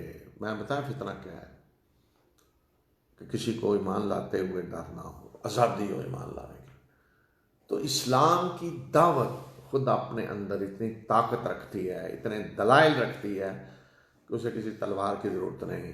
صرف جو راستہ روکنے والے ہیں نا ظالم، آزادی میں رکاوٹ ہیں، صرف انہیں ہٹا دیں بس.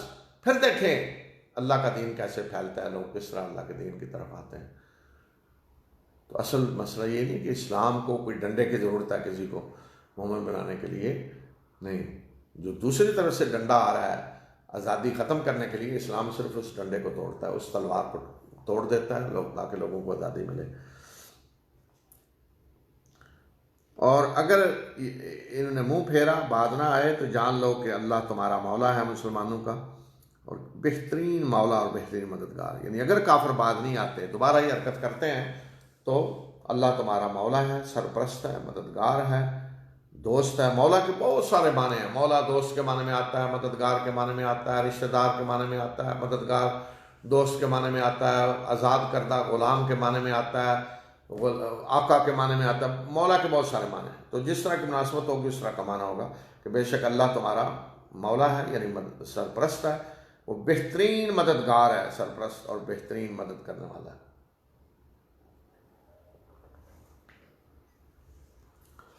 اب مال غنیمت کا جو قانون تھا وہ بتا دیا.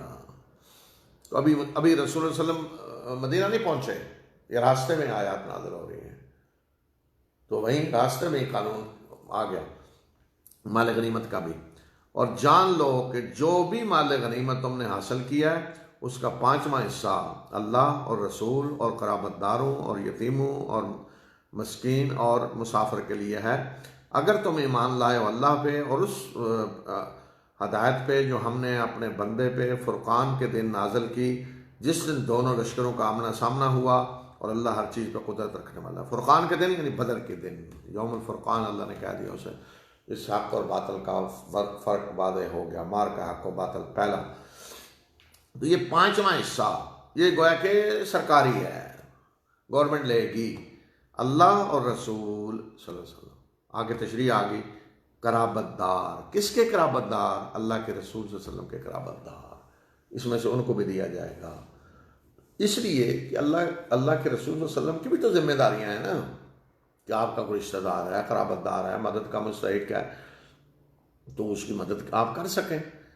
جس طرح آج آپ دیکھتے ہیں فنڈ رکھا جاتا ہے وزیر اعظم یا صدر کسی کے بھی لیے کہ آپ نے اس طرح کا فنڈ جس کو وہ دینا چاہیں دے سکیں، تو اس میں قرابت دار، یتیم مسکین سارے معاشرے کے، مسافر جہاں زکوٰۃ کے مصارف ہیں، یتیم مسکین مسافر، وہاں یتیموں کو اس میں سے دیا جائے گا، مسافر کو، اور اللہ کے راستے میں اور رسول صلی اللہ علیہ وسلم کے قرابت دار، اور آپ اپنی ضروریات بھی اس سے پوری کریں گے، اور اس کو دوبارہ جنگ کے لیے جنگی ضروریات بھی اس سے پوری کی جائیں گی، یہ بیت المال میں جائے گا، یہ ان مدوں میں خرچ کرنے کے بعد، اور جو بچے وہ اس سے جنگی ضروریات بھی پوری کی جائیں گی۔ پھر آگے نقشہ کھینچا ہے کہ کس طرح جنگ کے وقت کیا کیفیت تھی۔ اس وقت کو یاد کرو کہ جب تم وادی کے اس ایک کنارے پہ تھے اور وہ دوسرے کنارے پہ، اور قافلہ تم سے نیچے جا رہا تھا، اور اگر تم نے پہلے سے کوئی قرارداد طے کی ہوتی یعنی اکٹھا ہونے کی، تو اس میں بھی ٹائم پہ پہنچنے میں تم اختلاف کرتے، کوئی پہلے پہنچتا کوئی بعد، لیکن اللہ تعالیٰ عین وقت پہ سامنے لے آیا، اس طرح کے اسباب اللہ نے بنا دیے تاکہ جو کام جس کا اللہ نے فیصلہ کر دیا ہے وہ کام اب ہو کر رہے، اور تاکہ جس نے ہلاک ہونا ہے وہ واضح نشانی کے ساتھ دلیل کے ساتھ ہلاک ہو، اور جس نے زندہ رہنا ہے وہ بھی دلیل کے ساتھ زندہ رہے، بے شک اللہ سننے والا اور جاننے والا ہے، تاکہ جس نے مرنا ہے دلیل کے ساتھ زندہ رہنا، دلیل پتہ چل جائے حق پہ کون ہے اور باطل پہ کون ہے۔ اس طرح اسباب اللہ تعالیٰ نے ایسے بنائے کہ یہ مار کا حق و باطل ہو جائے۔ مسلمان نکلے قافلے کے لیے، اور قریش قافلہ بچانے کے لیے نکلے، تو آمنا سامنا ہو گیا، ورنہ جنگ کے لیے نہ نکلتے مسلمان۔ پھر مزید جنگ کے وقت جو اللہ تعالیٰ نے اہتمام کیا تاکہ جنگ ہو، اور اس وقت کو یاد کرو کہ جب تمہارے خواب میں اللہ کافروں کو کم کر کے دکھا رہا تھا، اور اگر وہ انہیں تمہارے خواب میں زیادہ دکھا دیتا تو تم ہمت ہار جاتے اور فیصلے میں اختلاف کرتے، لیکن اللہ نے تمہیں بچا لیا، اور اللہ سینوں کے راز جانتا ہے۔ اور اس وقت کو یاد کرو کہ جب جنگ کے وقت اللہ انہیں تمہاری آنکھوں میں کم کر کے دکھا رہا تھا اور تمہیں ان کی آنکھوں میں کم کر کے دکھا رہا تھا، تاکہ جو کام ہونا ہے وہ ہو کر رہے، جس کا اللہ نے فیصلہ کر دیا وہ ہو جائے، اور تمام معاملات اللہ ہی کی طرف لوٹائے جاتے ہیں۔ ایک تو یہ ہے کہ خواب میں نبی صلی اللہ علیہ وسلم کو دکھایا گیا تو قریش کی تعداد کم دکھائی گئی، تو آپ نے مسلمانوں کا تعداد کم ہے، حوصلے بڑھ گئے۔ پھر این جنگ کے وقت دونوں فوجیں آمنے سامنے ہیں، تو مسلمان جب دیکھ رہے تھے دشمن کو، تو اللہ تعالیٰ ان کی تعداد مسلمانوں کو کم دکھا رہا تھا تاکہ حوصلے بڑھ جائیں، لڑنے کے لیے تیار ہو جائیں، اور قریش کو مسلمانوں کی تعداد کم اللہ دکھا رہا تھا تاکہ ان کے بھی حوصلے بڑھ جائیں، تاکہ جنگ ہو۔ کیونکہ قریش میں بھی عین جنگ کے وقت بحث چھڑی ہوئی تھی نا، جنگ کریں یا نہ کریں۔ ابو جہل تیار تھا لڑنے کے لیے، عتبہ وغیرہ اور دوسرے معتدل مزاج لوگ کہتے تھے نہیں، جنگ کس سے کرنی ہے، اپنے ہی تو سامنے کھڑے ہیں، تمہارے ہی کو چچا بھتیجا ماموں خالو بیٹا آگے کھڑے، تو ان کو قتل کرنا ہے۔ تو آخری لمحے تک بحث تھی کہ جنگ کریں یا نہ کریں، تو تعداد اللہ نے کم مسلمانوں کی انہیں کم دکھائی، مسلمانوں کو وہ کم دکھایا تاکہ مقابلہ ہو۔ اے لوگوں جو ایمان لائے ہو، جب کسی گروہ سے تمہارا مقابلہ ہو تو ثابت قدم رہو، اور اللہ کو کثرت سے یاد کرو تاکہ تم فلاح پاؤ۔ اور اللہ اور اس کے رسول صلی اللہ علیہ وسلم کی اطاعت کرو اور آپس میں اختلاف نہ کرو، ورنہ تم بزدل بن جاؤ گے اور تمہاری ہوا اکھڑ جائے گی، اور صبر کرو، بے شک اللہ صبر کرنے والوں کے ساتھ ہے۔ اور ان لوگوں کی طرح نہ ہو جاؤ جو گھروں سے اتراتے ہوئے اور لوگوں کو دکھاوا کرتے ہوئے نکلے اور اللہ کے راستے سے روکتے ہوئے، یعنی قریش، اور جو کچھ وہ کر رہے ہیں اللہ اس کا احاطہ کیے ہوئے ہے، یعنی قریش جس طرح نکلے اس طریقے سے نہ کرو۔ اور اس وقت کو یاد کرو کہ جب شیطان نے ان کے اعمال ان کے لیے خوشنما بنا دیا، قریش نے، اور اس نے انہیں کہا کہ آج تم پہ کوئی غالب نہیں آ سکتا، لوگوں میں سے کوئی غالب نہیں آ سکتا، میں بھی تمہارے ساتھ ہوں۔ اور جب دونوں لشکروں کا آمنا سامنا ہوا تو شیطان الٹے پاؤں بھاگ گیا اور اس نے کہا کہ میں تم سے بری ہوں اور میں وہ کچھ دیکھ رہا ہوں جو تم نہیں دیکھ رہے، میں اللہ سے ڈرتا ہوں اور اللہ سخت سزا دینے والا ہے۔ یعنی شیطان نے اعمال خوشنما بنا دیے۔ تو یہاں یہ مطلب نہیں کہ شیطان آ کے ابو جہل سے ملا، میں کون جی، میں ابلیس ہوں جی، ابو جہل کے پاس پیغام آیا ایک شخص، میں ابلیس ہوں جی، ملنا چاہتا ہوں، میٹنگ کرنی ہے ابو جہل سے۔ اچھا، یہ نہیں، شیطان جو طریقہ ہے اس کا بس اندازی، اس کا کام ہی ہے برائیوں کو خوشنما بنانا۔ فرمایا کہ شیطان نے ان کے اعمال ان کے لیے خوشنما بنا دیے اور ان کو یہ تسلی دی کہ آج تم پہ کوئی غالب نہیں آ سکتا، شیطانی قوتیں ساتھ ہیں، یہ بھی ساتھ، یہ بھی ساتھ، یہ بھی ساتھ۔ اور جب لشکر آمنے سامنے ہوئے تو شیطان نے فرشتے دیکھے تو بھاگ گیا، میں وہ کچھ دیکھ رہا ہوں جو تم نہیں دیکھ رہے۔ یہ مطلب نہیں کہ باقی اس نے کہا میں وہ دیکھ، شیطان اپنے طریقے سے جس طرح دیکھیں نا اللہ غیب میں ہے نا، شیطان بھی غیب میں ہے۔ اچھا وہ تو شیطان چھوڑیں، ابلیس جنوں میں سے ہے نا، وہ تو بڑا شیطان ہو گیا، جس ڈیوٹی گمراہ کرنا وسوسہ ہوتا۔ اب باقی جن دیکھ لینا، کسی نے جن دیکھا آج تک؟ کوئی جن کی ایک تصویر کوئی دکھا دے، یہ ہے بڑے دعوے نہیں کرتے۔ کتنے لوگ جو ہمارے پاس جن حاضر ہوتے ہیں، جتنے چاہیں حاضر کریں ہماری مجلس میں، کوئی ویڈیو آج کل ہر ایک کے پاس موبائل ہے، جن کی کوئی تصویر لا دیں، آج تک دیکھیے کبھی نہیں۔ کسی کو کہا جائے شیطان تو زیادہ تر انسان کی تصویر بنا کے سینگ لگا دیں گے اوپر، یا کوئی بری ایسی عجیب و غریب کسی تصویر بنا کے جن ہے جی۔ کسی نے دیکھا جن ہے؟ آج کی ٹیکنالوجی، خفیہ کیمرے لگے ہوئے ہیں، سی سی ٹی وی کیمرے لگے ہوئے ہیں، تو کہیں لیں تصویر ہے نہیں، غیب میں ہے، نہیں نظر آئیں گے، کبھی نہیں ہو سکتا۔ اسی طرح فرشتے بھی غیب میں ہیں۔ ہاں فرشتے انسانی شکل میں آتے ہیں، قرآن میں ہے، لیکن کیا جن آ سکتے ہیں انسانی شکل میں؟ نہیں، جن نہیں شکل بدل سکتے۔ کیا ہم شکل بدل سکتے ہیں؟ کہ ایک بندہ مثلا اس نے قتل کیا ہے، قتل کر کے بھاگا ہے، پولیس پیچھے لگی ہوئی ہے، اس نے اسی وقت بلی کی شکل اختیار کر لی، چلو جی پولیس پکڑ لے جی، وہ دیکھ رہے کدھر ادھر بھاگا جا رہا تھا مجرم نے، وہ تو بلی دیکھی ہم نے جاتے ہوئے، چلو جی پکڑ لو۔ کوئی شخص چوری کر کے گھر سے نکلنے لگا، سی سی ٹی وی کیمرے باہر لگے ہوئے، وہ جناب بلی بن گیا، جاؤ پکڑو۔ ہو سکتا ہے؟ اگر یہ ہونے لگے تو کیا ہوگا؟ سارا نظام دنیا کا درم برم فساد پھیل جائے گا، کوئی چیز تمہاری صحیح نہیں رہے گی، ختم، عدالتیں ختم، پولیس کا نظام ختم، سب کچھ ختم۔ اچھا اب دوسری طرف آئیں، اگر جن جو چاہیں بن جائیں، یا چلو باقی تو اتنا خطرہ نہیں، اگر انسان بن جائیں، جو ہمارے یہاں اعتقاد ہے کہ جن جی انسان بن کے پھرتے رہتے ہیں، پتہ نہیں کیا، جن انسان بن جائیں تو ایک شخص چوری کر کے نکلا ہے بینک سے یا کسی جگہ سے، سی سی ٹی وی کیمرے میں اس کی فوٹو بھی آ گئی، پکڑا ہے، وہ کہتے جن ہوگا، میں تو نہیں، جن تھا کوئی، میری شکل میں تھا، تو کیا عدالت آپ کی مانے گی؟ پولیس مانے گی؟ نہیں۔ تو وہ علماء کرام جو یہ کہتے ہیں کہ جن اپنی شکل بدل کے انسان بنے جب جو چاہے بن سکتا ہے، تو وہ فتویٰ دے کہ جی اگر کوئی یہ کہتا ہے کہ میں نہیں تھا، کوئی جن تھا میری جگہ، تو اس کی بات مانی جائے۔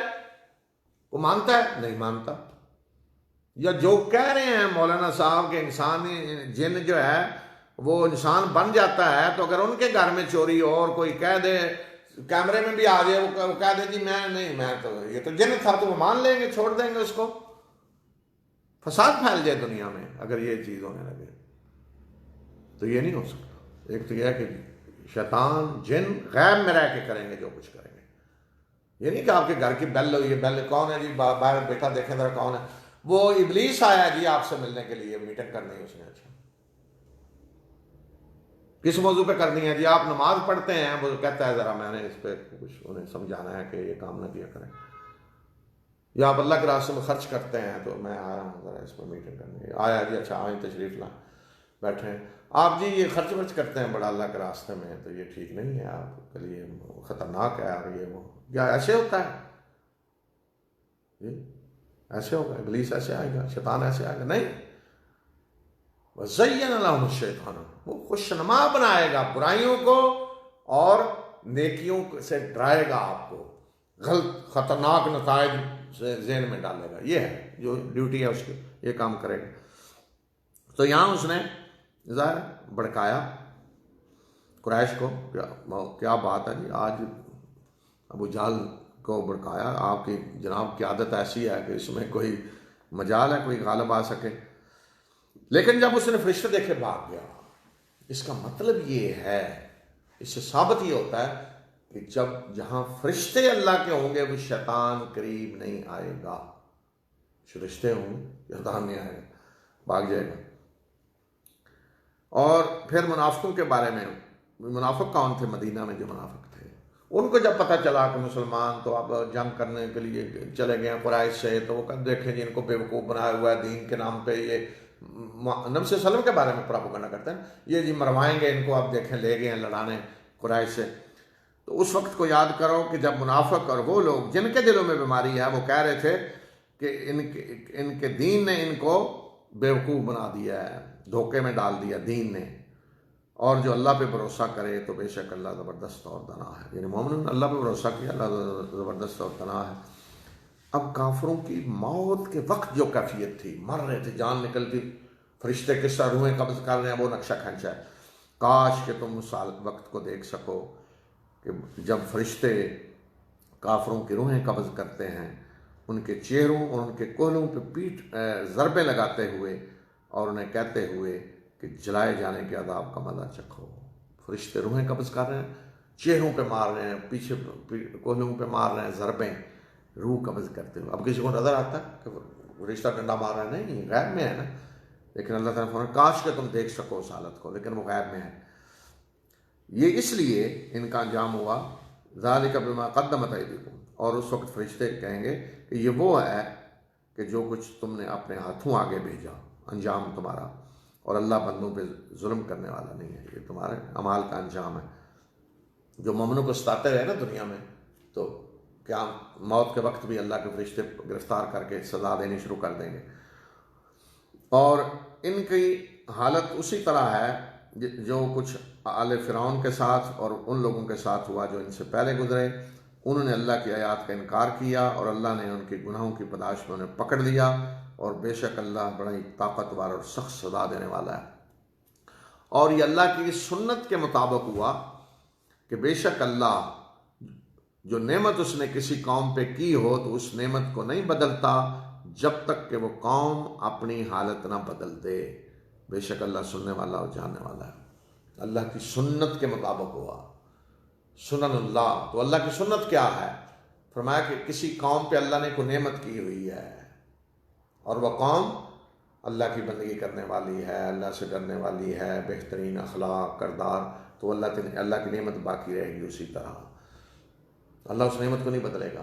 لیکن اگر اس قوم نے اپنی حالت بدل لی، یعنی ایمان کی جگہ شرک آ گیا، بد اخلاقی، بد کرداری، برائیاں، اللہ کی نافرمانیاں آ گئیں، تو اپنی حالت بدل لی نا، تو پھر اللہ بھی اپنی نعمت چھین لے گا۔ یہ فرمایا کہ اللہ کی سنت ہے۔ تو اسی سنت کے مطابق ہوا کہ قریش کو اللہ نے نعمتیں دی، سارا کچھ دیا، یہ اللہ کے گھر کے متولی ہیں، لیکن جب اللہ کے رسول صلی اللہ علیہ وسلم کی مخالفت شروع کی، اللہ کی نافرمانیاں، تو اللہ نے بھی وہ اپنی نعمتیں چھین لی، سزا دی۔ پھر تو یہ اللہ کی سنت ہے، قوموں کے ساتھ بھی اسی طرح ہے اور لوگ افراد کے ساتھ بھی اسی طرح ہے کہ اگر اللہ نے کسی کو نعمتیں دی ہیں تو اللہ چھینتا نہیں ہے جب تک وہ خود اپنا رویہ ایسا بنا دے کہ اللہ کی نافرمانیاں اور سرکشی اور بغاوت، تو پھر اللہ اپنی نعمتیں چھین لیتے ہیں۔ ان کا حال اسی طرح ہے جس طرح آل فرعون کا حال ہوا، اور ان لوگوں کا جو ان سے پہلے گزرے، انہوں نے اپنے رب کی آیات کو جھٹلایا تو ہم نے ان کے گناہوں کے بدلے میں انہیں ہلاک کر دیا، اور ہم نے آل فرعون کو غرق کر دیا، اور وہ سارے کے سارے ظالم تھے۔ بے شک اللہ کے ہاں بدترین جانور وہ لوگ ہیں جنہوں نے کفر کیا اور وہ ایمان نہیں لاتے۔ یہ وہ لوگ ہیں کہ جن سے آپ نے عہد کیا اور پھر وہ اس عہد کو ہر مرتبہ توڑتے ہیں اور وہ اللہ سے ڈرتے نہیں ہیں، اور اگر جنگ میں آپ انہیں پا لیں تو انہیں اس طرح کی مار دیں کہ ان کے پیچھے والے جو ہیں ان کے بھی اوسان خطا ہو جائیں، شاید کہ یہ کچھ سبق حاصل کریں۔ اور اگر آپ کسی قوم کی طرف سے آپ کو خیانت کا ڈر ہو، بدعہدی کا کہ عہد توڑ دیں گے، تو ان کا عہد ان کے سامنے دے مارو، بے شک اللہ خائنوں کو پسند نہیں کرتا۔ تو یہ یہودیوں کی طرف اشارہ ہے کہ جن سے عہد کیا اور بار بار عہد کو توڑتے ہیں، اور اگر سامنا ہو تو اس طرح کی مار ماریں کہ پچھلے بھی یاد رکھیں۔ اور جن لوگوں نے کفر کیا وہ یہ نہ سمجھیں کہ وہ ہم سے آگے بڑھ گئے ہیں، بے شک وہ ہمیں عاجز نہیں کر سکتے۔ اب مسلمانوں کو حکم دیا آئندہ کے لیے جنگی تیاری کا، جنگ کے لیے تیاری کس طرح کرنی۔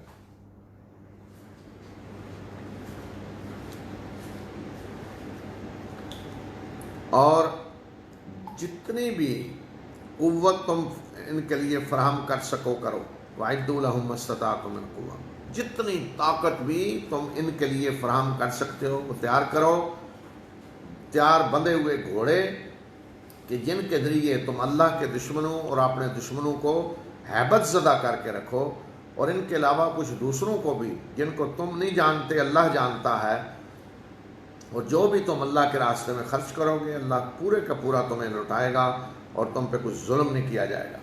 مسلمانوں کو کہا کہ ان کے لیے، کن کے لیے؟ کافروں کے لیے، وَأَعِدُّوا لَهُم مَّا اسْتَطَعْتُم مِّن قُوَّةٍ، جتنی تمہاری استطاعت ہے جو طاقت فراہم کر سکتے ہو کرو۔ اور سب سے بڑی طاقت اس وقت جو ہوتی تھی جنگی، وہ کیا ہے؟ گھوڑے، وَمِن رِّبَاطِ الْخَيْلِ، تیار بندھے ہوئے گھوڑے، ہر وقت تیار۔ اس لیے صحابہ کرام رضوان اللہ علیہم اجمعین کی سیرت آپ پڑھیں، بعد کے دور میں صلی اللہ علیہ وسلم کے دور میں، خلفائے راشدین کا دور، بعد کا دور، کہ بڑی بڑی جو نیکیاں ہوتی تھی نا، جیسے آج ہوتا ہے نا فلاں نے جی وہ مسجد بنوائی، وہ اسپتال بنایا، یہ کیا، نیکیوں کام مثلا، تو بڑے بڑے جو نیکیوں کام ہوتے تھے، مالدار جنہیں اللہ نے رزق دیا، صحابہ آگے ان کی اولادیں، تو ان میں کیا ہوتا تھا کہ فلاں نے جی اللہ کے راستے میں 100 گھوڑے دیے، کس کے لیے؟ جہاد کے لیے۔ اللہ کے راستے میں 1000 گھوڑا دیا، اللہ کے راستے میں 500 گھوڑے دیے۔ سیرت پڑھیں صحابہ کی، ان کی اولادوں کی جن کے پاس دولت تھی۔ کب؟ خلفائے راشدین کا دور، یا بعد میں بھی اللہ کے راستے میں گھوڑے دے رہے ہیں، اب تک بادشاہت بھی جب آ گئی اس وقت بھی گھوڑے اللہ کے راستے میں دے رہے ہیں۔ یہ نیکی کے بڑے بڑے کام، 100 گھوڑے اللہ کے راستے میں دیے، 1000 گھوڑے، یہ تیار، یہ اتنا بڑا نیکی کا کام تھا۔ اور اس کو کہا کہ وَمَا تُنْفِقُوا مِنْ شَيْءٍ فِي سَبِيلِ اللَّهِ، اور جو بھی تم اللہ کے راستے میں خرچ کرو گے يُوَفَّ إِلَيْكُمْ، پورا پورا لوٹا دیا جائے گا۔ تو یہاں اللہ کا راستہ واضح طور پہ کیا ہے؟ یہاں اللہ کا راستہ مسجد بنانا ہے، اسپتال بنانا ہے، اور کوئی نیکی کام ہے، وہ بھی نیکی کام، لیکن یہاں اللہ کا راستہ جس کو کہا جا رہا ہے کیا ہے؟ جنگ، واضح طور پر، اور جنگ میں بھی اسلحے کی تیاری، بات ہی اسلحے کی ہو رہی ہے۔ وہاں اللہ تعالیٰ فرما رہے ہیں کہ جو بھی اللہ کے راستے میں خرچ کرو گے پورا پورا تمہیں لوٹا دیا جائے گا، اور تم پہ کوئی ظلم نہیں کیا جائے گا، تمہارا حق مارا نہیں جائے گا۔ تو اسی آیت کو پڑھ کر اسی وجہ سے میں نے کہا نا کہ صحابہ اور ان کی اولادیں جن کو اللہ نے دولت دی، ہزاروں کی تعداد میں سینکڑوں گھوڑے اللہ کے راستے میں دیتے تھے۔ پچھلے کی سب سے بڑا ہتھیار جو ہوتا تھا اس وقت جنگ میں کام آنے والا وہ گھوڑا تھا، بہترین گھوڑے۔ لیکن کیا آج پوری امت کا حال دیکھ لیں، پوری امت۔ آج کوئی بھی مسلمان مالدار نیکی سمجھ کر اپنا پیسہ دے رہا ہے حکومت کے کسی ایسے فنڈ میں کہ جہاں حکومت کہتی ہے جی میزائل بنانے ہیں، کوئی طیارے بنانے ہیں، کوئی اور جدید ترین اسلحہ ٹیکنالوجی بنانی ہے، ایسا فنڈ حکومت قائم کر دے، تو نیکی سمجھ کر ہم مسلمان اس میں خرچ کرنے کے لیے تیار ہیں؟ امت کی حالت یہ ہے، نہیں ہے، نہیں ہے۔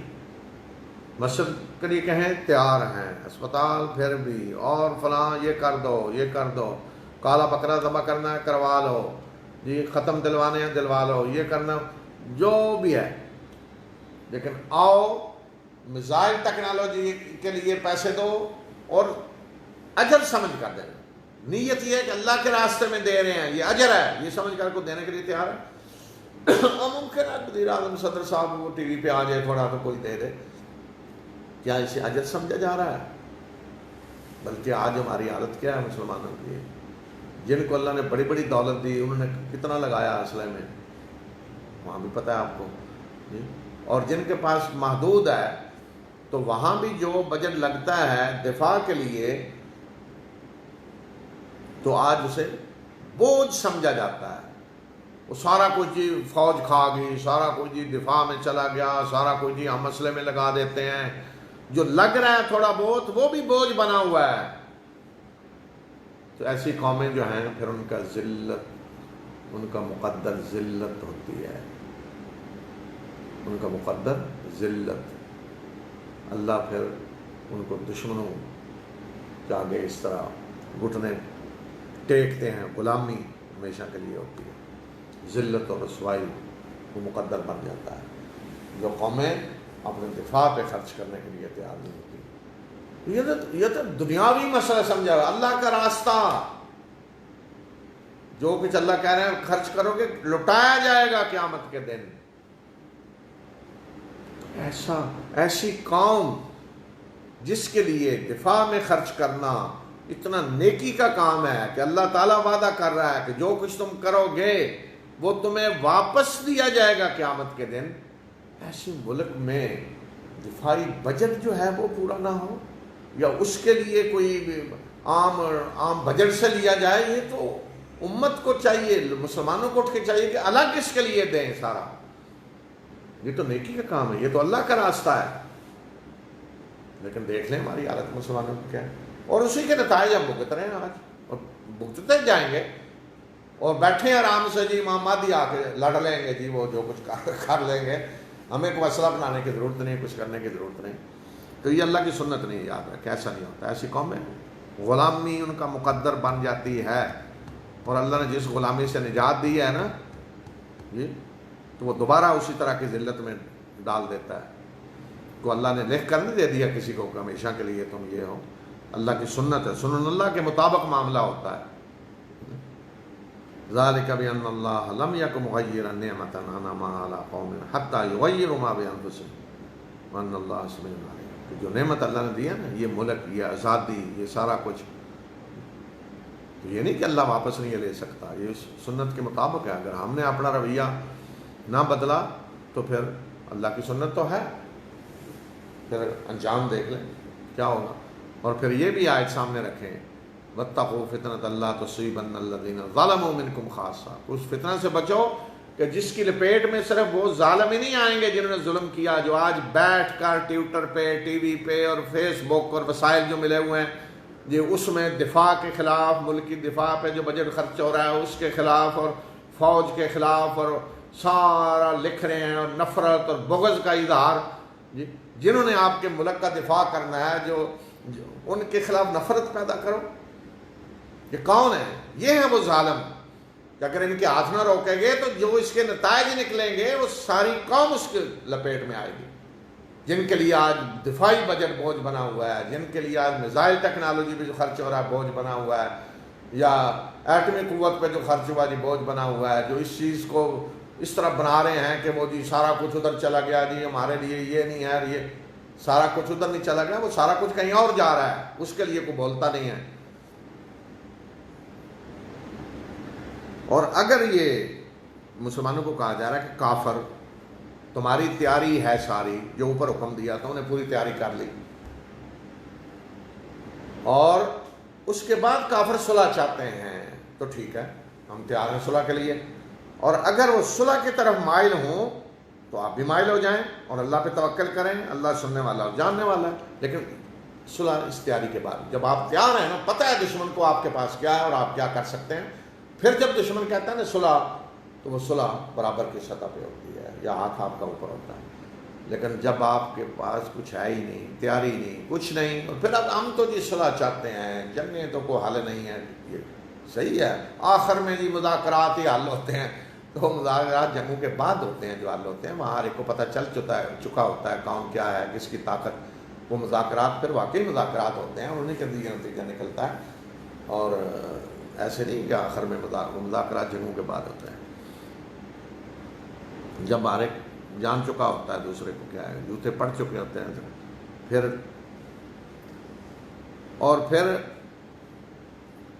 کافروں کے بارے میں اگر کہا کہ اگر صلح پہ مائل ہوں تو ٹھیک، پھر فرمایا کہ اگر یہ آپ کو دھوکہ دینا چاہتے ہیں تو اللہ آپ کے لیے کافی ہے، وہی ہے، نبی صلی اللہ علیہ وسلم کو کہا جا رہا، وہی ہے جس نے اپنی مدد سے اور مومنوں کے ذریعے آپ کی تائید کی اور مومنوں کے دلوں کو جوڑ دیا۔ اگر آپ جو بھی دنیا کی زمین میں ہے وہ سارے کا سارا بھی خرچ کر دیتے تو آپ ان کے دلوں کو نہیں جوڑ سکتے تھے، مگر اللہ نے ان کے دلوں کو جوڑ دیا۔ اللہ زبردست اور دانا ہے۔ اوس اور خزرج کی لڑائیاں، سال اور سال دشمنیاں، اللہ نے بھائی بھائی بنا دیا۔ فرمایا ساری دنیا کی دولت بھی خرچ کر دیتے تو دلوں کو نہیں جوڑ سکتے تھے، اللہ نے ان کے دلوں کو جوڑا ہے۔ اے نبی صلی اللہ علیہ وسلم، اللہ اور جو مومن آپ کی پیروی کر رہے ہیں وہ آپ کے لیے کافی ہیں، اللہ مدد کے لیے، اور جو مومن ہیں آپ کے لیے کافی ہیں۔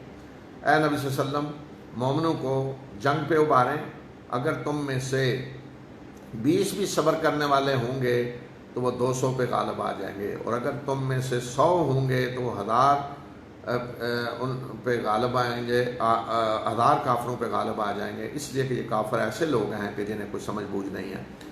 تو یہ ابتدا میں حکم تھا کہ 1 اور 10 کا مقابلہ، کہ اگر 200 ہوں، 20 ہوں تو 200 پہ غالب، یعنی 10 ہوں تو 100، اور اگر 100 ہوں تو 1000 پہ انہیں غالب آنا چاہیے۔ مومن اور کافر کا یہ فرق ہونا چاہیے، یعنی ایک مسلمان 10 کافروں کے لیے کافر، اس لیے کہ آپ کے پاس ایمان ہے، وہاں کچھ نہیں، کفر ہے۔ اور بعد میں پھر اللہ تعالیٰ نے اس میں تخفیف کر دی، بعد میں آیت اگلی نازل ہوئی، لیکن اس کو اسی صورت میں رکھ دیا گیا۔ اب اللہ نے تم پہ بوجھ ہلکا کر دیا اور اسے معلوم ہے کہ تمہارے اندر کمزوری ہے، تو اگر تم میں سے 100 صبر کرنے والے ہوں تو وہ 200 پہ غالب آئیں گے، اور اگر تم میں سے 1000 ہوں صبر کرنے والے تو وہ 2000 پہ غالب آئیں گے، اللہ کے اذن سے۔ اللہ صبر کرنے والوں کے ساتھ ہے۔ اب 100 200 پہ، 1000 2000 پہ اللہ نے تخفیف کر دی۔ لیکن بعد میں جو جنگیں ہوئی خلفائے راشدین کے دور میں، تھوڑی تھوڑی تعداد، ہزاروں میں مسلمان لاکھوں کی فوجوں کو شکست دیتے رہے۔ کسی نبی کا یہ کام نہیں ہے کہ وہ قیدی بنائے جب تک کہ وہ دشمن کو اچھی طرح کچل نہ دے۔ کیا تم دنیا کا سامان چاہتے ہو؟ اللہ تو آخرت چاہتا ہے، اور اللہ زبردست اور حکیم ہے۔ اور اگر اللہ کی طرف سے پہلے سے ایک نوشتہ نہ آ چکا ہوتا تو جو کچھ تم نے لیا اس کے نتیجے میں ایک بڑا عذاب تمہیں آ پکڑتا۔ بس جو مال غنیمت تم نے لیا ہے اس کو کھاؤ حلال اور پاکیزہ سمجھ کر، اور اللہ سے ڈرو، بے شک اللہ بخشنے والا اور مہربان ہے۔ جو مال غنیمت جو قیدیوں سے فدیہ لیا گیا تھا اس کے بارے میں، کہ فرمایا کہ نبی کا یہ کام نہیں ہے کہ وہ دشمنوں کو اچھی طرح کچلے بغیر قیدی بنائے۔ تو یہاں جو سعد بن معاذ نے بھی کہا تھا کہ دشمن کو کچل دیں، پہلی دفعہ ان سے واسطہ پڑا ہے، پھر آ جائیں گے جنگ کرنے، تو کچلے بغیر قیدی بنا دیا گیا۔ تو یہ اللہ تعالیٰ نے فرمایا کہ ایسا نہیں ہونا چاہیے تھا۔ کیا تم دنیا چاہتے ہو قیدی بنائیں؟ اور کچھ لوگ کہہ بھی رہے تھے قیدی جلدی بناؤ فدیہ ملے گا، جو کچھ کافر آ کے کہہ رہے تھے ہمیں پکڑو فدیہ ملے گا۔ فرمایا کہ تم دنیا چاہتے ہو، اللہ تو آخرت چاہتا ہے۔ لیکن اب فیصلہ ہو گیا۔ یہ مدینہ میں بعد میں آیات نازل ہوئی، جب قیدیوں کا مسئلہ مدینہ جا کے طے ہوا کہ ان سے فدیہ لیا جائے، تو وہاں پھر اللہ تعالیٰ نے فرمایا کہ اگر اللہ کی طرف سے پہلے سے ایک اجازت نہ آ چکی ہوتی سورہ محمد میں صلی اللہ علیہ وسلم، وہ کیا تھی؟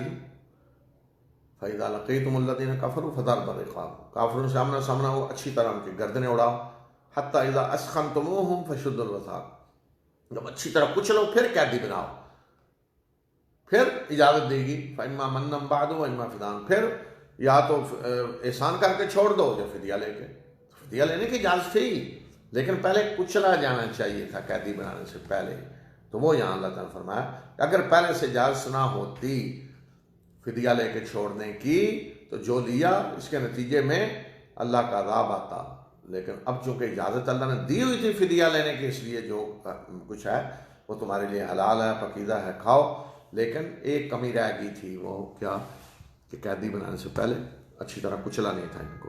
پھر قیدیوں کو اللہ تعالیٰ پیغام دے رہے ہیں، دیکھیں قیدی مشرک جو لڑنے آئے ہیں، رحمت اللہ کی دیکھیں، اے نبی صلی اللہ علیہ وسلم جو تمہارے ہاتھ میں قیدی ہیں ان کو کہہ دیں کہ اگر اللہ تمہارے دلوں میں خیر دیکھے گا تو جو کچھ تم سے لیا گیا ہے اس سے بہتر تمہیں دے گا اور تمہیں بخش دے گا، اور اللہ بخشنے والا مہربان ہے۔ قیدیوں کو پیغام، دیکھیں مقصد کوئی اسلام کا جہاد کو بندے مار سکیں نہیں ہے، اسلام تو دین رحمت ہے، جہاد رحمت ہے لوگوں کے لیے، انسانیت کے لیے، تو یہاں یہ نہیں کہ بندے مارنے ہیں، یہ قیدی مشرک ان سے فدیہ لیا گیا، لیکن اللہ کی رحمت دیکھیں اللہ انہیں پیغام دے رہا ہے نبی صلی اللہ علیہ وسلم کے ذریعے، ان کو کہہ دیں کہ جو کچھ آج فدیہ لیا جا رہا ہے اگر اللہ نے خیر دیکھی تمہارے اندر، اسلام کی طرف آئے تو اس سے بہتر اللہ تمہیں دے گا بدلہ، اور اگر یہ آپ سے خیانت کرنا چاہیں گے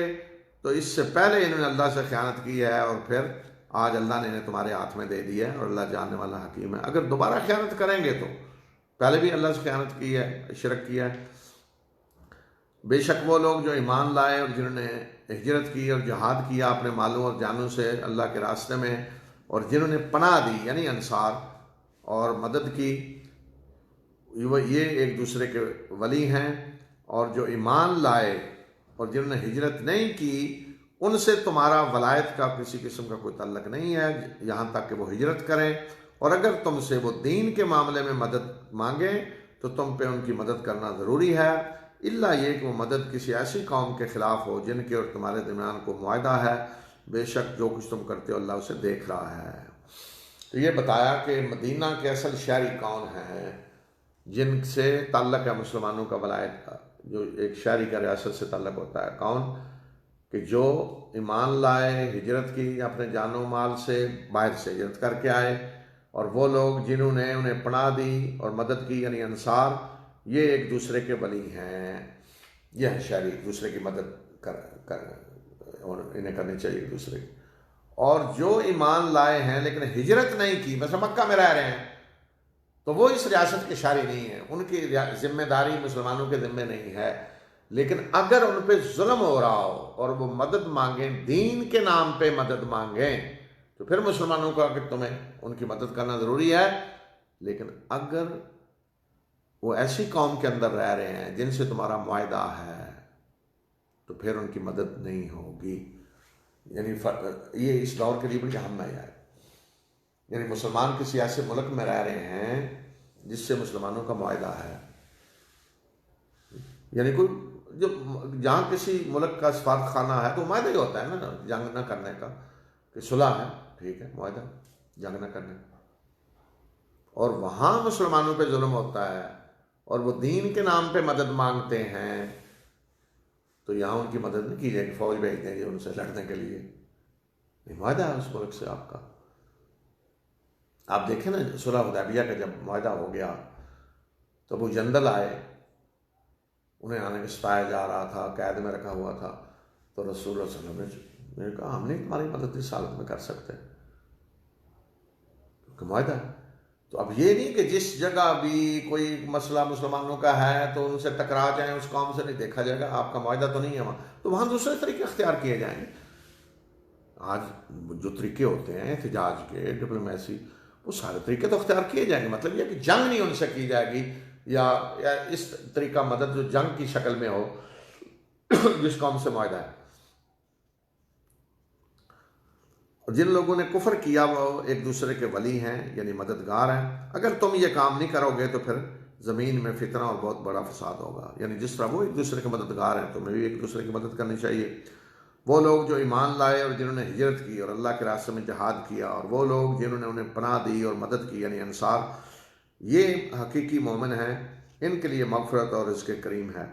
اور جو لوگ ایمان لائے اس کے بعد یعنی انصار مہاجرین کے بعد بھی ایمان لا کر مدینہ آ رہے ہیں، اور جو لوگ اس کے بعد ایمان لائے اور انہوں نے ہجرت کی اور تمہارے ساتھ مل کر جہاد کیا، وہ بھی تمہیں میں سے ہیں، جو بعد میں آئیں گے وہ بھی تمہیں میں سے ہیں۔ اور خونی رشتہ دار ایک دوسرے کے زیادہ حقدار ہیں اللہ کی کتاب میں، بے شک اللہ ہر چیز کو جاننے والا ہے۔ یعنی یہ تو ہے ایمان کا تعلق، ایک دوسرے کے مددگار ہونا، ایک دوسرے کے بھائی ہونا ایمان کے نتیجے میں۔ لیکن اللہ کی کتاب میں جو رشتہ دار ہیں خونی، وہ حقدار ہیں، یعنی وراثت وغیرہ اس بنیاد پہ ملے گی، دینی رشتے کی بنیاد پہ وراثت نہیں ملے گی۔ اللہ کی کتاب میں جو رشتے ہیں خونی، ان کے نتیجے میں وہ ایک دوسرے کے حقدار ہیں، یعنی وراثت وغیرہ اس نتیجے پہ ملے گی۔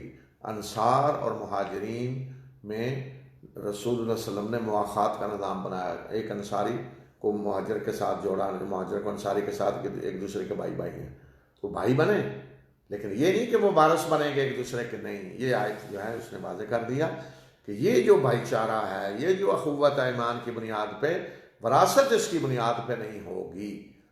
وراثت اللہ کے قانون میں الگ ہے، وہ قرابت دار ایک دوسرے کے حق ہیں دار ہیں، اور سورہ نساء میں پھر وراثت کا قانون بھی بتا دیا۔